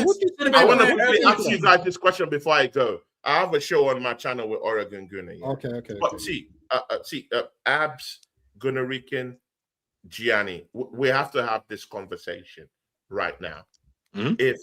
If Mikel Arteta wins the Premier League, Mhm. goes on with a puncher's chance and wins the UEFA Champions League, are we ready to have that conversation? Yeah, I'm ready to have that conversation. Yeah, I'm ready to have it. I didn't want him. About Mikel Arteta Yeah. getting a contract based on winning those trophies. Yeah, he said that. Mind you, Gunnarican, because you're not going to think about it. You're just going to go off because you already have something in your head already to go off on, bro. We'll have to have Think this about it. conversation. We've never won the another day, man. Champions League in our entire existence, bro. But we We said have never this. won the Champions League, bro, because I know Yep. you're ready to go off on this one. But we have never won the Champions League. And Arteta wins the Champions League for us. Should he stay? Should he have Yes. one more year? But we talked about this. If I he think by wins right, the Champions League, I think by right he gets 2 more seasons. What do you guys that's think? exactly Yeah, what I was going to say. Was it buys him 2 more seasons? It buys him 2 more seasons if he wins the Champions League. But here's the thing, though. Here's the thing. This is the only caveat I'm going to say to this. Next season, there still needs to be trophies. If you don't win the league, but you walk away with a domestic cup double, you get to continue to extend that 2 years to where at the end of next season, he still gets another 2 years because you've extended the trophy count. Because now he's up to 4 trophies in 2 seasons. And then you continue it. If we go into next season and the pressure's off, we fall apart, we're just in a top 4 race and nothing comes with it. Now the pressure's back on again for the I following don't season. believe that happened, Johnny, because one, we've won the Champions League, we've won the Premier League. Big players are going to be looking at coming to Arsenal. Big players. 100%. But at the same time, the other thing that we have, if we win the Champions League. oh no, listen, big players are going to come. Big players are going to come no matter what to Arsenal because they see what we're building.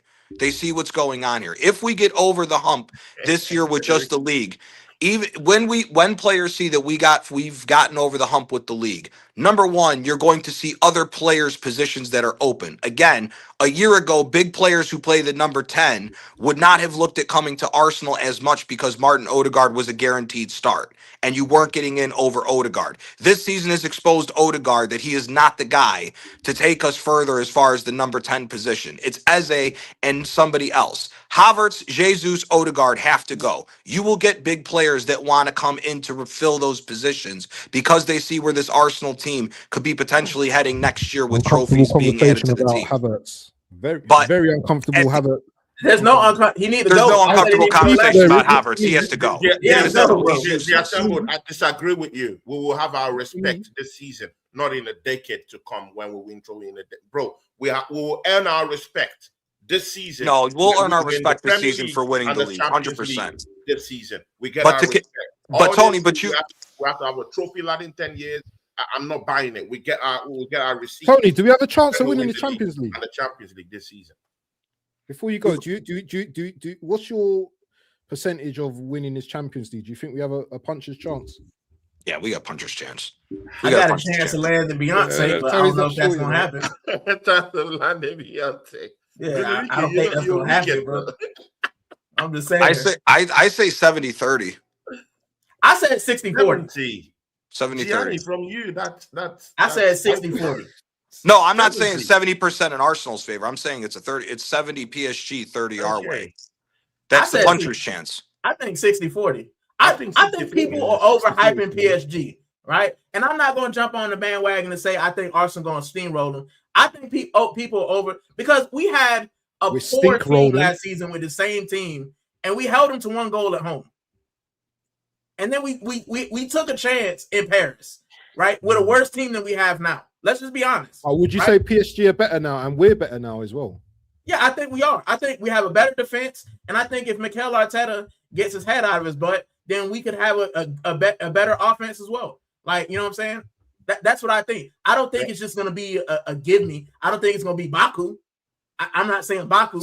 Do I think that we're going to go and win?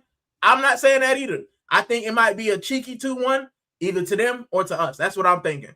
I think it's going to be really hard. Oh, no. See, I disagree. I think it goes one or two ways. I disagree with you. I think it goes one or two ways. We're going into this game as massive underdogs. Yeah. I see this either Arsenal underdog. Yeah. See, bro, I can't even pronounce the underdogs, bro. It's a pronounced one. So if we come, hey, listen, if we win the Champions League, can I come back and beat my chest? Number one, bro. Can I beat my chest if we win the Champions League? Number one, bro. Arsenal is now coping with lots of injuries in this team now. Bro, look, yeah, in that team that actually held off PSG that you're talking about, Jurgen Timber was there. People underestimate and underscore what Timber has done for us this season. That carried us, bro. It's just again, that's the word for you. When you go away, people just kind of like just forget that. People just forget what you've done. It's crazy. Jurgen Timber, what that guy has done this season, it has just flown past people's heads. He's top 3 best player for Arsenal the last 2 seasons. Gianni said it on the show. He is your top assister this season. Let that sink in. Gianni said it on the show. Timber is your highest assister this season. Let that sink in. Tony, not only that, this season we don't have him for that final. Who's gonna play? An ill-experienced Mosquera, and again, I'm not saying we're not gonna win the Champions League. I'm saying we are going there as massive underdogs. But again, going into a game as massive underdogs is also good for our game because I've also noticed something. Correct. With all the pressure coming in, Arsenal doesn't do well when playing under pressure. We actually excel when there is no pressure. Like that game against Fulham, where we just walked up to the park. There was no pressure in this Champions League final, though? There wasn't no pressure. No. Is there pressure in this Champions League final? Yes, there is. Yes, there is. Yeah? Yes, I think there's pressure, but not as much. You guys saying you don't expect us to win the Champions League and go and put up a fighters, a puncher's chance and get them on the ropes. Because you know what, yeah, it's gonna be hard coping against Doué. It's gonna be hard coping against Bacola from the bench, bro. This man's here have Vitinha, Mendes, who's down there too. Don't forget my boy from don't forget my boy from Napoli, Vara. Now, don't forget Vara now. What are we smoking here, bro? Really, I'm gonna need Vara, not Vara, in that game, bro. Really, this is, bro. We're going as massive underdogs. But yeah, we are, but I don't think we're going to get blown out. People making it seem like we're going to get destroyed. You don't know, Guna, man. I love that underdog story. What they done so everybody saying how negative I was that I didn't believe. Then I believe in the Champions League. Now everybody's saying I'm goofy for believing. But I don't think it'll be a blowout. It's a little bit too late to do that, bro. I think if we don't get blown out, I'm going to come back here and I'm going to beat my chest like Tony. Let me take you a little bit closer to home. Italy. Yeah, how about that? In the season where Liverpool won the Champions League against AC Milan with all those giants, Yep. By the way, I don't think that AC Milan team could be replicated ever in the world with the kind of names they had in that team. Never. You can't replicate it. Bro, you know what? Yeah, Liverpool went down there to Istanbul and did the thing. But you know what? Yeah, they didn't go there as England champions. AC Milan teams before that. They didn't go there as British champions. They didn't go there as people that were doing quite well in England or top the league or whatever. They went there as massive underdogs. Yep. You go there as a massive underdog. You go and pull the strings and just get out winners. That's how I want to see Arsenal go do the job, hit them where it hurts, and pick that win in the Champions League. That's what I said 2-1. That's what I said. I think we do have a puncher's chance, but the thing is with this game, I think it goes either two ways. I think either Arsenal stink out the joint and we win the Champions League, or it's gonna be a 3-1 PSG drumming. It's only gonna go one or two ways for me. We win if they score first. That's the thing. If PSG score first, that's a problem. My thing is this: if we play, but again, if we score first, we're also in problems too. Arsenal have conceded almost all the goals this season in the last 5 minutes of the games that they've played. But here's the thing. But let's all remember. Remember something though. Let's just go into this Champions League game, support your team, and let's just go and take whatever happens. Anyone who's saying this is gonna win, bro, we're just gonna look like clowns at the end of the day. There's no chance. We got a more important. We just have a bunch of before dreaming about the Champions League. We have to win the Premier League, guys. Burnley. Yeah. Does anyone see this as a banana skin? Does anyone see this as a complete battering? Although we don't batter teams, I do. Does anyone see this as a potential derby? No. I think every game is a banana skin for us. Like everybody asks that question. I think every game for us is a banana skin because we've seen terrible teams, Wolves, get a result against us. Let's be honest, right? But here, I'm trying not to jump into like the uber positive and forget certain shit. But here's the difference to why. Here's the difference to why I don't look at Burnley the same way. If this was if you were walking out with the same starting 11 as we saw as the second half of West Ham, any game is a potential banana peel. Any game is. The revitalization in the midfield. Well, we are though, aren't we? Because Mosquera is going to be starting now. So Mosquera's going to be starting, and Calafiori wasn't hurt. For some reason, he took out Calafiori for some tactical shit, is what he said to why he threw Lewis Skelly out to the left. Where's Nketiah now? Gianni, I heard Calafiori is banged up, bro. Okay, so here, I just want to say this. No. I just want to say this. In the American, so this was the weird thing that I've been trying to figure out. On the American broadcast of the game, they were saying it was tactical. Nobody on the American broadcast over here said that Calafiori was hurt. They said that They said Scott Sports, when he first got injured, they said that the bench told them that he was fine. But then I saw a picture that he left in like a knee brace. Okay, I didn't see that. That's why I'm deferring. That's why I'm deferring to you guys on that. I didn't know that it was an injury. What we were told on the American broadcast and the American, like their version of the halftime show, was he wasn't hurt. It was a tactical substitution by Arteta to move Skelly out to the left out to the left back side. If we're lining up with Skelly as left back and Mosquera as right back, yes, it's a potential banana skin. If we're going back and we see what it is, if Calafiore's healthy or if Hincapie's healthy and they're the left back and Skelly's back in the midfield, I'm not that worried about Burnley. I'm really not. I'm not worried about Burnley. Do you think he tries to put Zubimendi on and sit Lewis Skelly?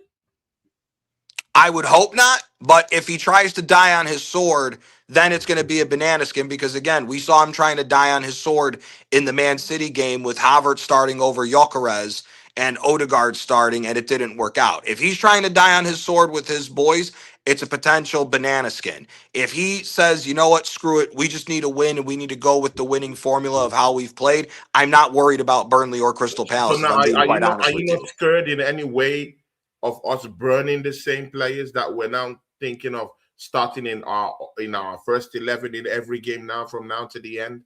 Realistically, Burnley should be the last game. So people like Zubimendi cannot get into the team.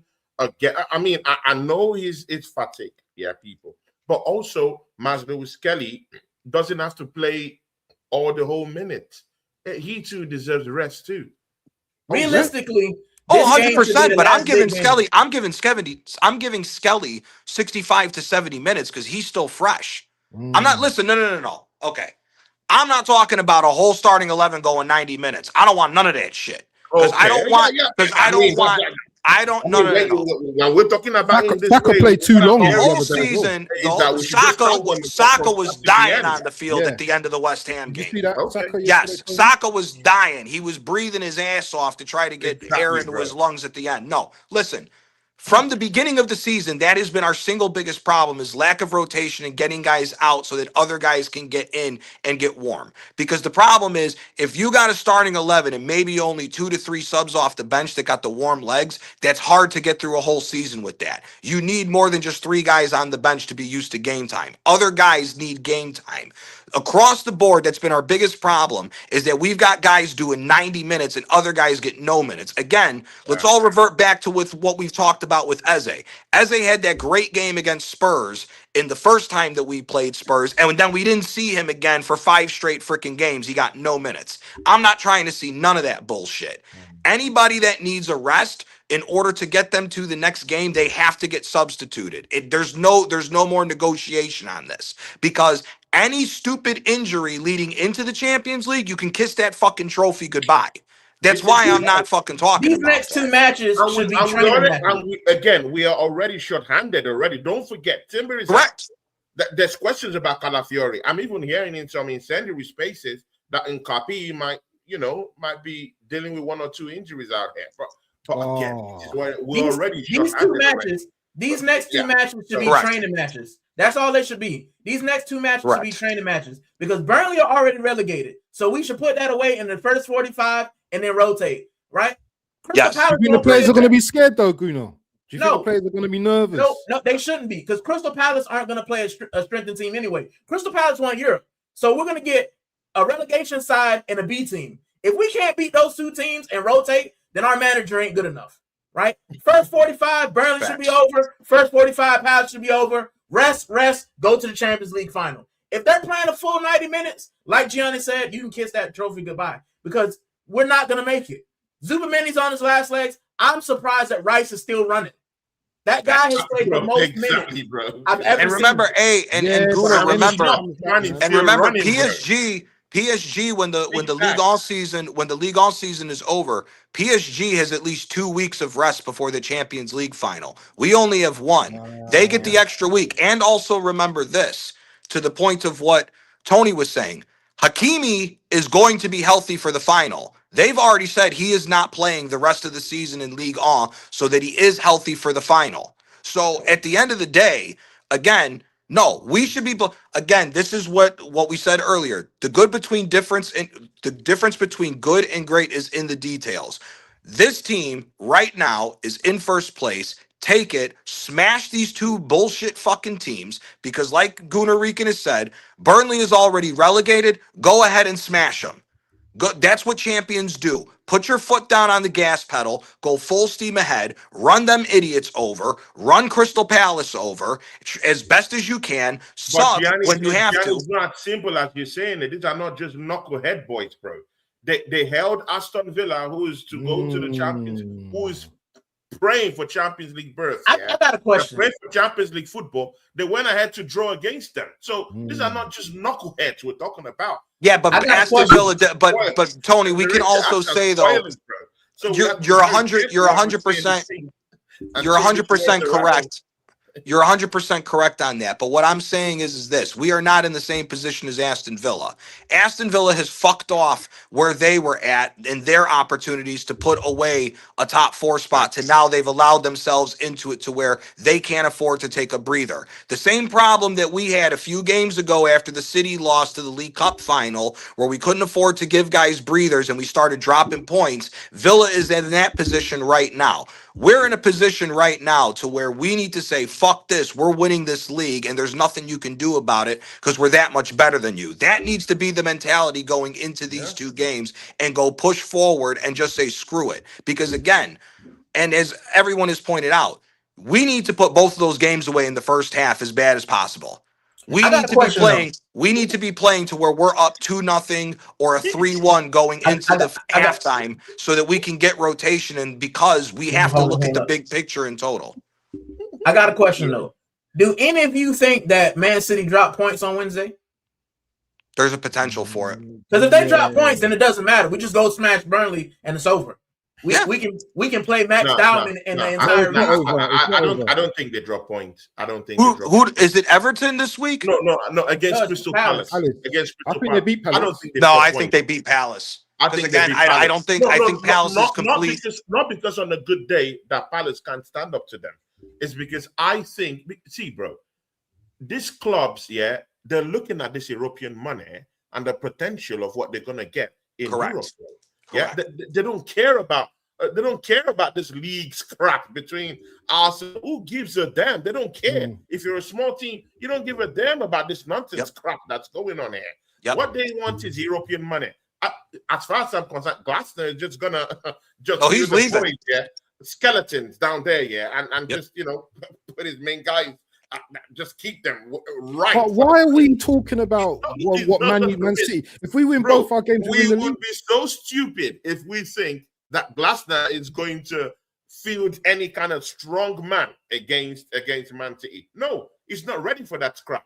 He's already thinking of the Conference League, so that's a no-go. City is going to beat them. Even if we win in a draw, where I have a problem with is against Bournemouth. Because we can end on 85 points. So it's going to be a different scrap, just like the Everton game. Because Everton is also eyeing that European, places too. Bournemouth is in a more better position to grab European football or Conference League football at best.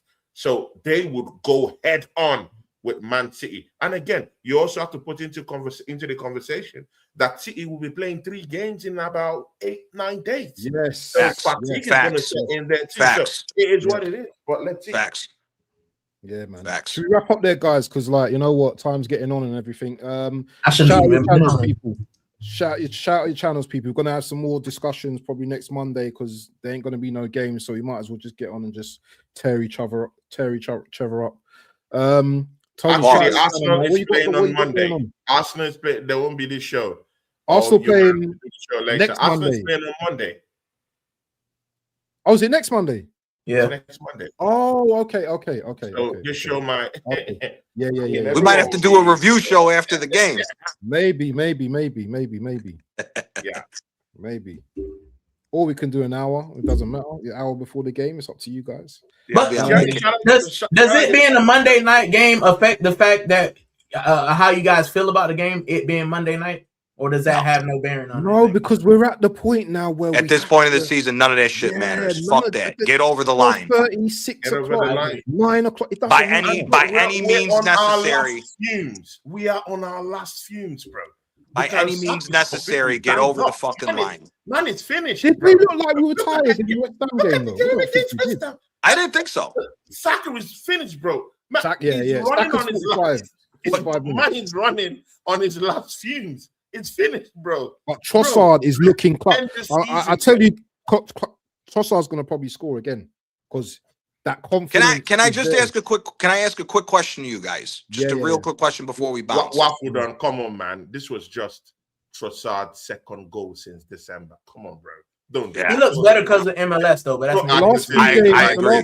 The last 2-3 games, I'm not saying we're going to keep him here and there, bro. I mean, let's just take what we saw yesterday. He scored the goal that could potentially win us the Premier League. Yep. Go on, Johnny. Go on. When we look at, because I know we'll eventually get into it with summer upon us and everything else with transfers. We've all said that left wing position is hurting and that we need to revamp the left wing position. I'm not saying that we should get this guy to become the starter, but as a bench quality player, especially if West Ham go down, dude, I like that Somerville kid. I'd love to get him to be a rotation left winger for Arsenal. I think he's going to come in, but we'll probably get him in as the number one. No, hell no. He shouldn't be. He shouldn't be on the second team with Nani. I like it, bro. I want him. Yeah, I want him as the backup left winger. I'd like to see Somerville as a backup left winger. Bro, what are we talking about? We are the Cronkies are gonna give Mikel Arteta up to £500 million in war chest by the end of the season. What are we talking about? That means we're getting Garnacho. Let's go and get Garnacho. Bro. No, we're not doing this. We owe Chelsea money, Garnacho. No, we're not doing that. Don't put that. Hey, Boricua. Don't put that fucking brujeria out there like that, brother. Don't put that brujeria out there like that, man. Come on now. No. What are we talking about? All these clowns, bro. How about Musiala, bro? Let's go there. Havertz, Bayern, it's hot on the chase of Kai Havertz. Good. Let's do a swap deal. How about? Oh God! You think that Mikel Arteta wants egos though? Bro, let's swap Kai Havertz. Go to Bayern. Let's get Mbappe. Go enjoy your football. Now you're talking. Let's get Mbappe. I'll take Mbappe. I'll take Mbappe, bro. God, you know what? Yeah, see, Gianni. Camavinga. I'm not saying that Trossard isn't a good player, but I'm done with all these experiments, bro. I'm okay with it, brother. I'm not saying as a starter. Here, if we got that much money, fuck all them. Go get fucking Vara. Go drop the 120, go drop the 150 million, and go get Varashelia. But what I'm saying is Somerville is a youngster who's got legs. If you can get him for cheap, if West Ham has to generate money, they're going to sell players if they go down. If you're telling me Somerville's going to be available for a 15 to 25 million pound deal, I'm taking him as a bench player so that then I can go and drop 150 million and go get the best left winger in the world and go get Vara. Okay, I hear that's what I'm saying. Because again, if we're going to build a team that's going to continue winning trophies, we need guys that can go and run. We need a team that's going to be copacetic to where the younger guys that are going to come off the bench or the lesser player that's going to come off the bench is still got a potential. That kid's only 22. That Somerville kid looks good. He's a youngster. If he's from the wrong part of London, though. He needs to be from West London because we owe Chelsea money. Who does Chelsea have that we can No, bro, stop with the brujeria. Stop with the brujeria. You know it's coming. You know it's coming. Brother, if Garnacho comes to this team. No. Brother, if Garnacho comes to this team. We're not doing Chelsea again. No, never. I don't want to see Arsenal ever in our lives go ever to Chelsea and do anything. I don't either. Facts. They're completely ripped up. I don't even want us to have. Brother, I'm gonna tell you this right now. Chelsea, bro. Brother, I'm gonna tell you this right now. Interpol can cut this and watch this. If Garnacho gets signed by Arsenal and we got this big of a war chest, this fucking crazy ass greaseball from Chicago will come to London and I'll burn fucking Stamford Bridge to the ground. Don't give a rat's ass. I'll put it out there. That's not serious, guys. Yeah, I don't know. Hell no. It's already falling apart. You don't need to do much with Chelsea no more. I don't want that smoke no more, bro. Bro, look at the trail of bodies we have, bro. Madueke, all these losers and clowns, bro. He needs to get sold as well. What have we gotten from Chelsea? Uncomfortable conversations. Is there anything we've gotten from Chelsea that's been good? Nothing. Ever? Nothing. Nothing. Nothing. Okay, maybe Peter Cech. Nothing at all. Useless that. Hell no. And again, that's why I don't want to do any experiment domestically. Bro, I'm tired of domestic players, yeah? Let's just go abroad. Let's go for the big time players. Give me the other brother. What's his name? I'd say Morgan Rogers, though. We should be commanding the respect of these big time players. So let's forget. Can't we raid Real Madrid for some players now in the league? Yeah. Oh yeah. Listen, you know who I look at. You know who I would look at Real. You know who I would look at Real. Camavinga, yes, but the injury list with him concerns me, bro. I'd go get that Arda Güler. Yes. That Arda Güler is a fucking baller, language, bro. Yeah, he's a baller, bro. You're will Real Madrid let him go? That's the thing, you know. See, this is the thing. Money talks. If we got that much money, drop the fucking money and go get it. This is the problem that I have with Arsenal. We're always saying, will this team let him go? Will this team allow us to get him? If we win the league in the Champions League, no team should stand in our way. We want you. You want to win more? Come here. Unless you're Real Madrid or Barcelona, if we want you, you can't. We play in the best league in the world, bro. No, we're the number one team in the best league in the world. You can't just say that. Hakimi has been one of the best. That's what Manchester United used to do. Manchester United used to go and say, "We want your best player." He's won trophies with them. Why hasn't Real Madrid, the biggest football? Come on, bro. Let's not act as if we don't know that the Real Madrid knock is a different kind of knock on the door. Yes. That is true. I said Barcelona, Real Madrid are different. Real Madrid hasn't knocked on that door for Hakimi to take that transfer down to Real Madrid. That knock has come, but he hasn't left Paris in any way. So there's some. So when you're saying that Gunarikin, there is in some incendiary spaces, some football club that are not clowns like Arsenal. They're not clowns like. No, but we got Berta now. Berta throw away their best. No, people like Paris Saint-Germain, they don't give her their best like that. They keep the best. They keep the best players. If we're the best team in the best league, so we should be able to go to any other league except for Real Madrid and Barcelona. You go for that. The clubs will tell you no. They will say no. We're not selling them. So don't laugh at Arsenal fans for saying, do you think they will let him go? And again, Arda Güler is a young star. He's a young player. Again, he's a very valuable young player at that for Real Madrid. It could be hard to get him off. And again, Real Madrid, they smell shit when they see it. When Arsenal came dangling all those pounds for Martin Odegaard, they were like, oh my days. Oh, we've been trying to get rid of this idiot. Let's keep this idiot away. Take him away. Bro, do you think they're looking at Arda Güler like an idiot? Do you think they take him as a clown? He's not, bro. He's a full-fledged player, and they can bring him out from the bench. But we need to start moving like that now. He's a good player. It's not like Odegaard. That was my point, Walker. Immediately, Arsenal came for Odegaard. Real Madrid. They pushed him out. They said, "Go, be on your way," because they know he's not. They know he's nothing. They know he's like Arsenal. Arsenal after this season, like I said, I did say every team but Real Madrid and Barca. Arsenal should be going to Juventus, taking their best players. We should be going to teams like Dortmund, taking their best players. Leverkusen, taking their best players. Once we win the league, and if we win the Champions League, there should be only a few teams that we should go over there and say, we want your best player, and they say no. Real Madrid and Barcelona are two that come to mind. Right? Big up. Right? Maybe PSG, but every other team should be free reign. We want your best player. You want to come win trophies for us?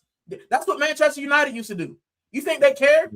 They didn't care. Oh, that's what Inter, Juventus, and Milan built their history on, was buying the best players and throwing money around. Again, that's my point. If we got that much money, money talks. Again, the money talks at the end of the day. Just use it the wise way, and that's the good thing of us having Berta and not having another fucking moron like Edu in charge. Because could you imagine if you gave Edu another 500 million pounds? He'd fuck us again with the stupid squad. Garnacho, who at Manchester United? Kobe Mainu probably get him. Ugarte. We probably get Maguire as backup defender. Messing with Eddie. Who are we looking at? Gordon as well. Yeah, Maguire. all these players. Oh, I wouldn't my be days, surprised these we guys get are we wicked. got Nah, Gordon. I don't want no Did I Anthony hear Gordon. Maguire? I don't want no Yeah. Anthony fucking Gordon. Fuck that. He could take his ass back to Merseyside Bro, before he comes to fucking London. He could fuck off. If we get Anthony Gordon, then we know where our ambition is. We should be aiming for way higher than Anthony Gordon. If we get Anthony Gordon, we know we're aiming for top 4 in domestics. That's what we're aiming for. Because you can't just win the title and or the Champions League and then say, "Ooh, we're gonna a big signing, Anthony Gordon from Newcastle." That guy can't you know what too though? I'll be honest with you.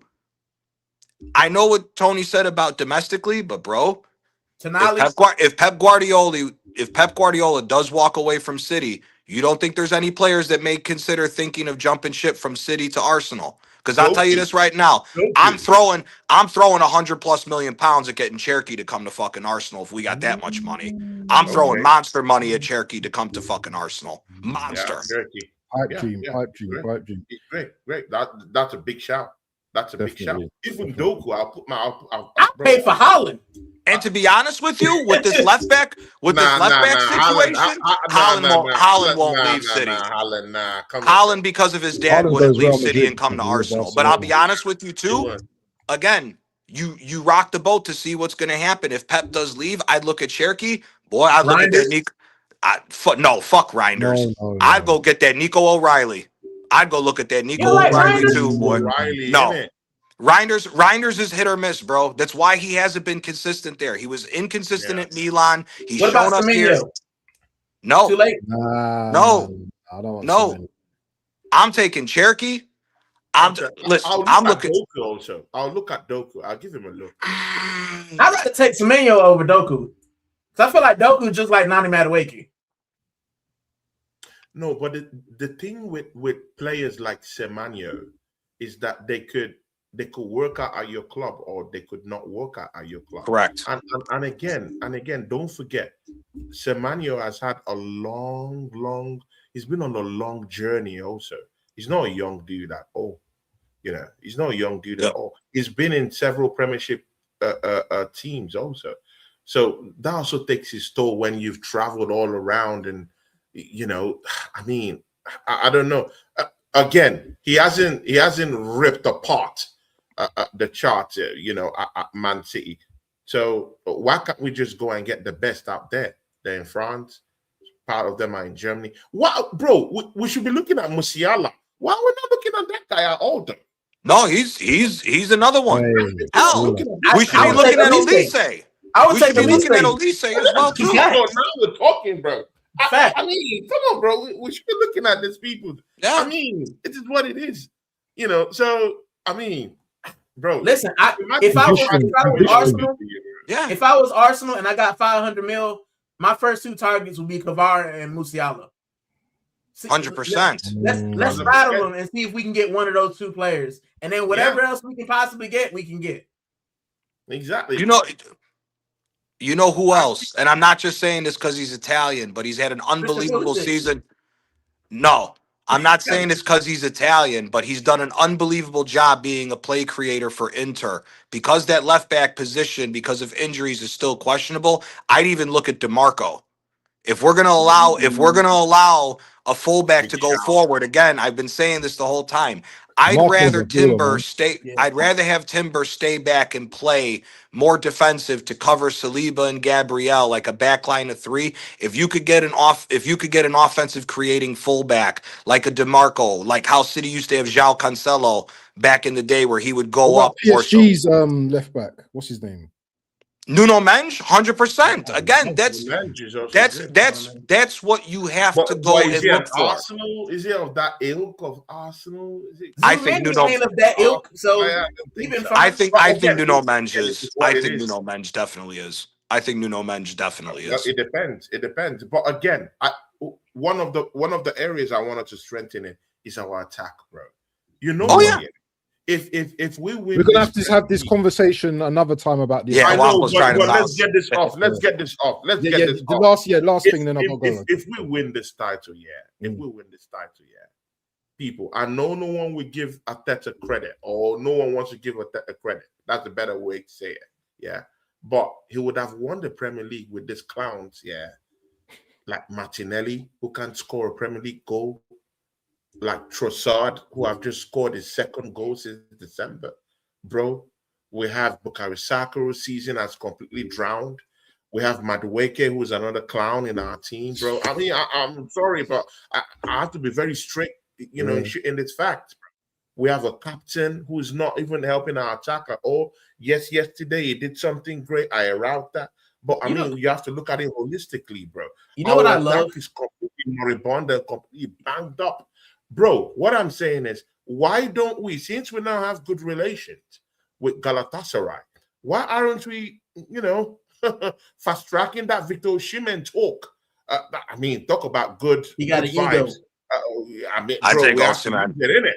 How about bringing in this man's, and that's his friend?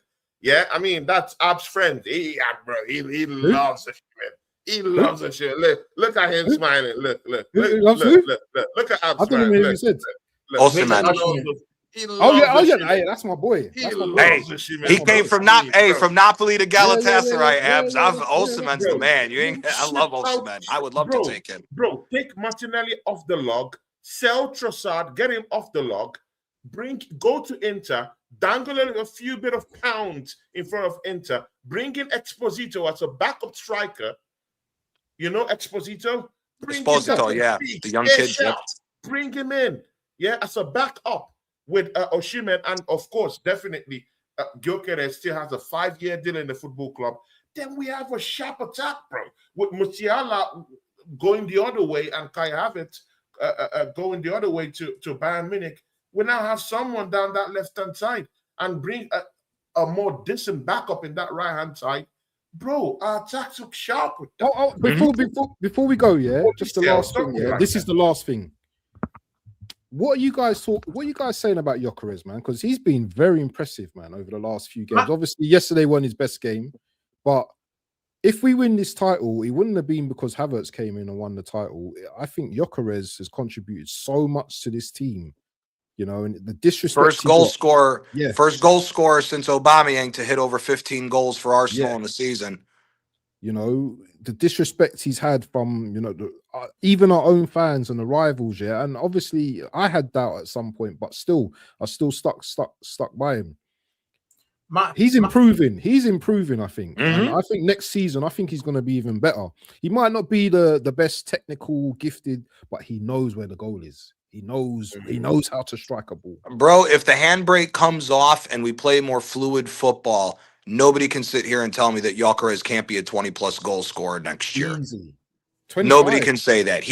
Listen, we can say whatever we want. It took him 6 months for him to find his feet in this scenario with Arteta as the manager of how to play.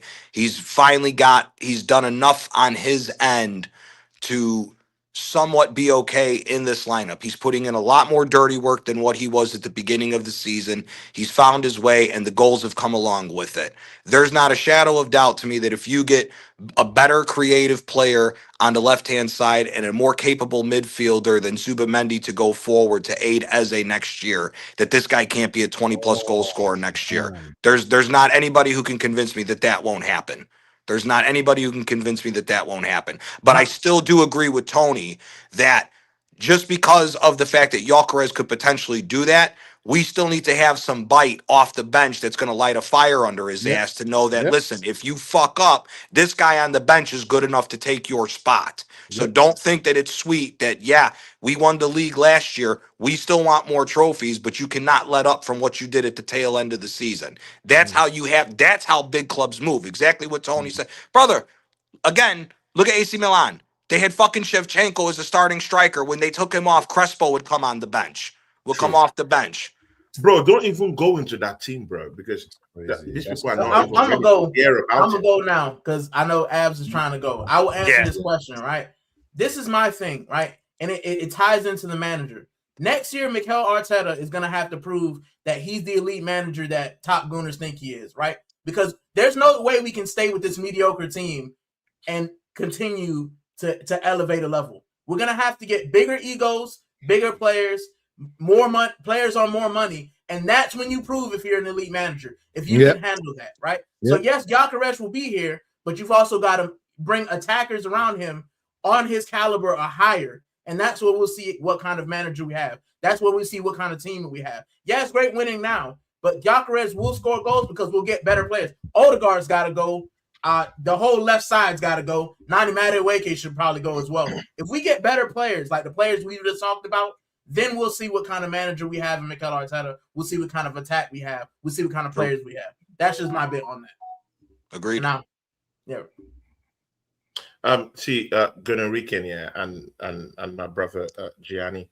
See, all the things we're talking about Victor Gyökeres, it sounds good, it sounds okay, but the truth of the matter is, if we still have this manager here, forget this conversation. We are still going to get the same thing we are getting with Victor Gyökeres this season. It's the same thing we're going to get with him next season, because it's a mentality thing. It's the way the manager plays. So all these things we're talking about, whether he brings it. Would you get rid of the manager, Tony? If we have a $500 million, if what you're saying is true, we have a £500 million war chest, and let's say we don't win the Champions League, all we do is walk away with the league. Would you bite the bullet and burn the manager, go get a bigger man, go get another manager with that war chest and rebuild under it, or would you take a chance with him? Bro, I won't lie to you. I've been an Arteta outer for the second season now. Okay, yeah. That's all I'm asking. Yeah, that's all I'm asking. I've been an Arteta outer for the second You mean season. longer than that? Because however, winning the Champions League and winning the Premier League changes all that bias I have right now. You get 3 100%. years. You get 3 years. Changes all that bias. So no matter how I have this bias in saying, hey, man, you have to leave our football club. But wait, he's just won the Champions League. By the way, our most successful manager hasn't even won the Champions League. Well, that's why I said if he doesn't win the Champions League, manager who has just won the Champions League should leave the football club. So this is what we're going to do. Let us just see what happens. Okay. If he wins this, we'll come back to this conversation. Let's the thing is, first. When he wins it, then we'll say, okay, this is what we're going to do. Because if he doesn't win these trophies, yeah, he leaves the. I mean, he goes away. Yeah. So let's see what happens. We can't have any conversation until we see this trophy. Okay. When we get the trophies, we have this conversation. Because you know what? Yeah, in Lisbon, Victor Gyökeres, that team was built around him. Yep. Everyone were playing to his strengths. It's not what we're seeing with this manager and with how we are playing right now. So imagine this team is being built to just feed Gyökeres. Just feed him those passes. Imagine how many goals he's going to get, where he's going to take us to, bro. It's not going to happen with this manager. And again, to be very sincere, I even doubted that this manager even knows how to coach attacking players, to be very sincere with you. I don't think he has the nuance. I don't think he has the technical know-how in handling these players. He hates big personalities and strikers. Modern day strikers come with a pinch of, bravado, with a pinch of, look at Seaman, look at Drogba. He had that, big thing going on with him. Big egos around. Can he cope with that? I don't think so. So it depends. Let's see what we have at the end of the season when that £500 million war chest gets to the hands of Mikel Arteta. I think we'll be safe to just watch and see. See you later, soul, man.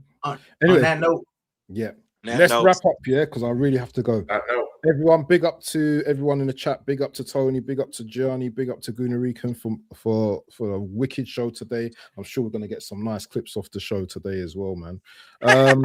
People, we should be back in the next couple of weeks. If we're not back next Monday, probably for an hour. But yeah, come on, Arsenal. We're going to win this league. And you know what? Onto the Champions League. We're going to talk about that. Believe. Believe. We are out. Peace. Tony, we are out. You anything to say, Tony, before we go? Bro, I mean, I'm happy Gianni is believing. I'm happy Gunarican is believing. It's all good. I believe. You believe. People. So we're out. Oh, yes, I believe. We are out. Peace. I've got to go as well, guys. Yes, so I'm gonna lock off. Tony, we're gonna chat in probably tomorrow or something. Yeah. I've got to pray and I've got to think. But peace, we're out. Peace. Peace, people. Peace, bro. Peace.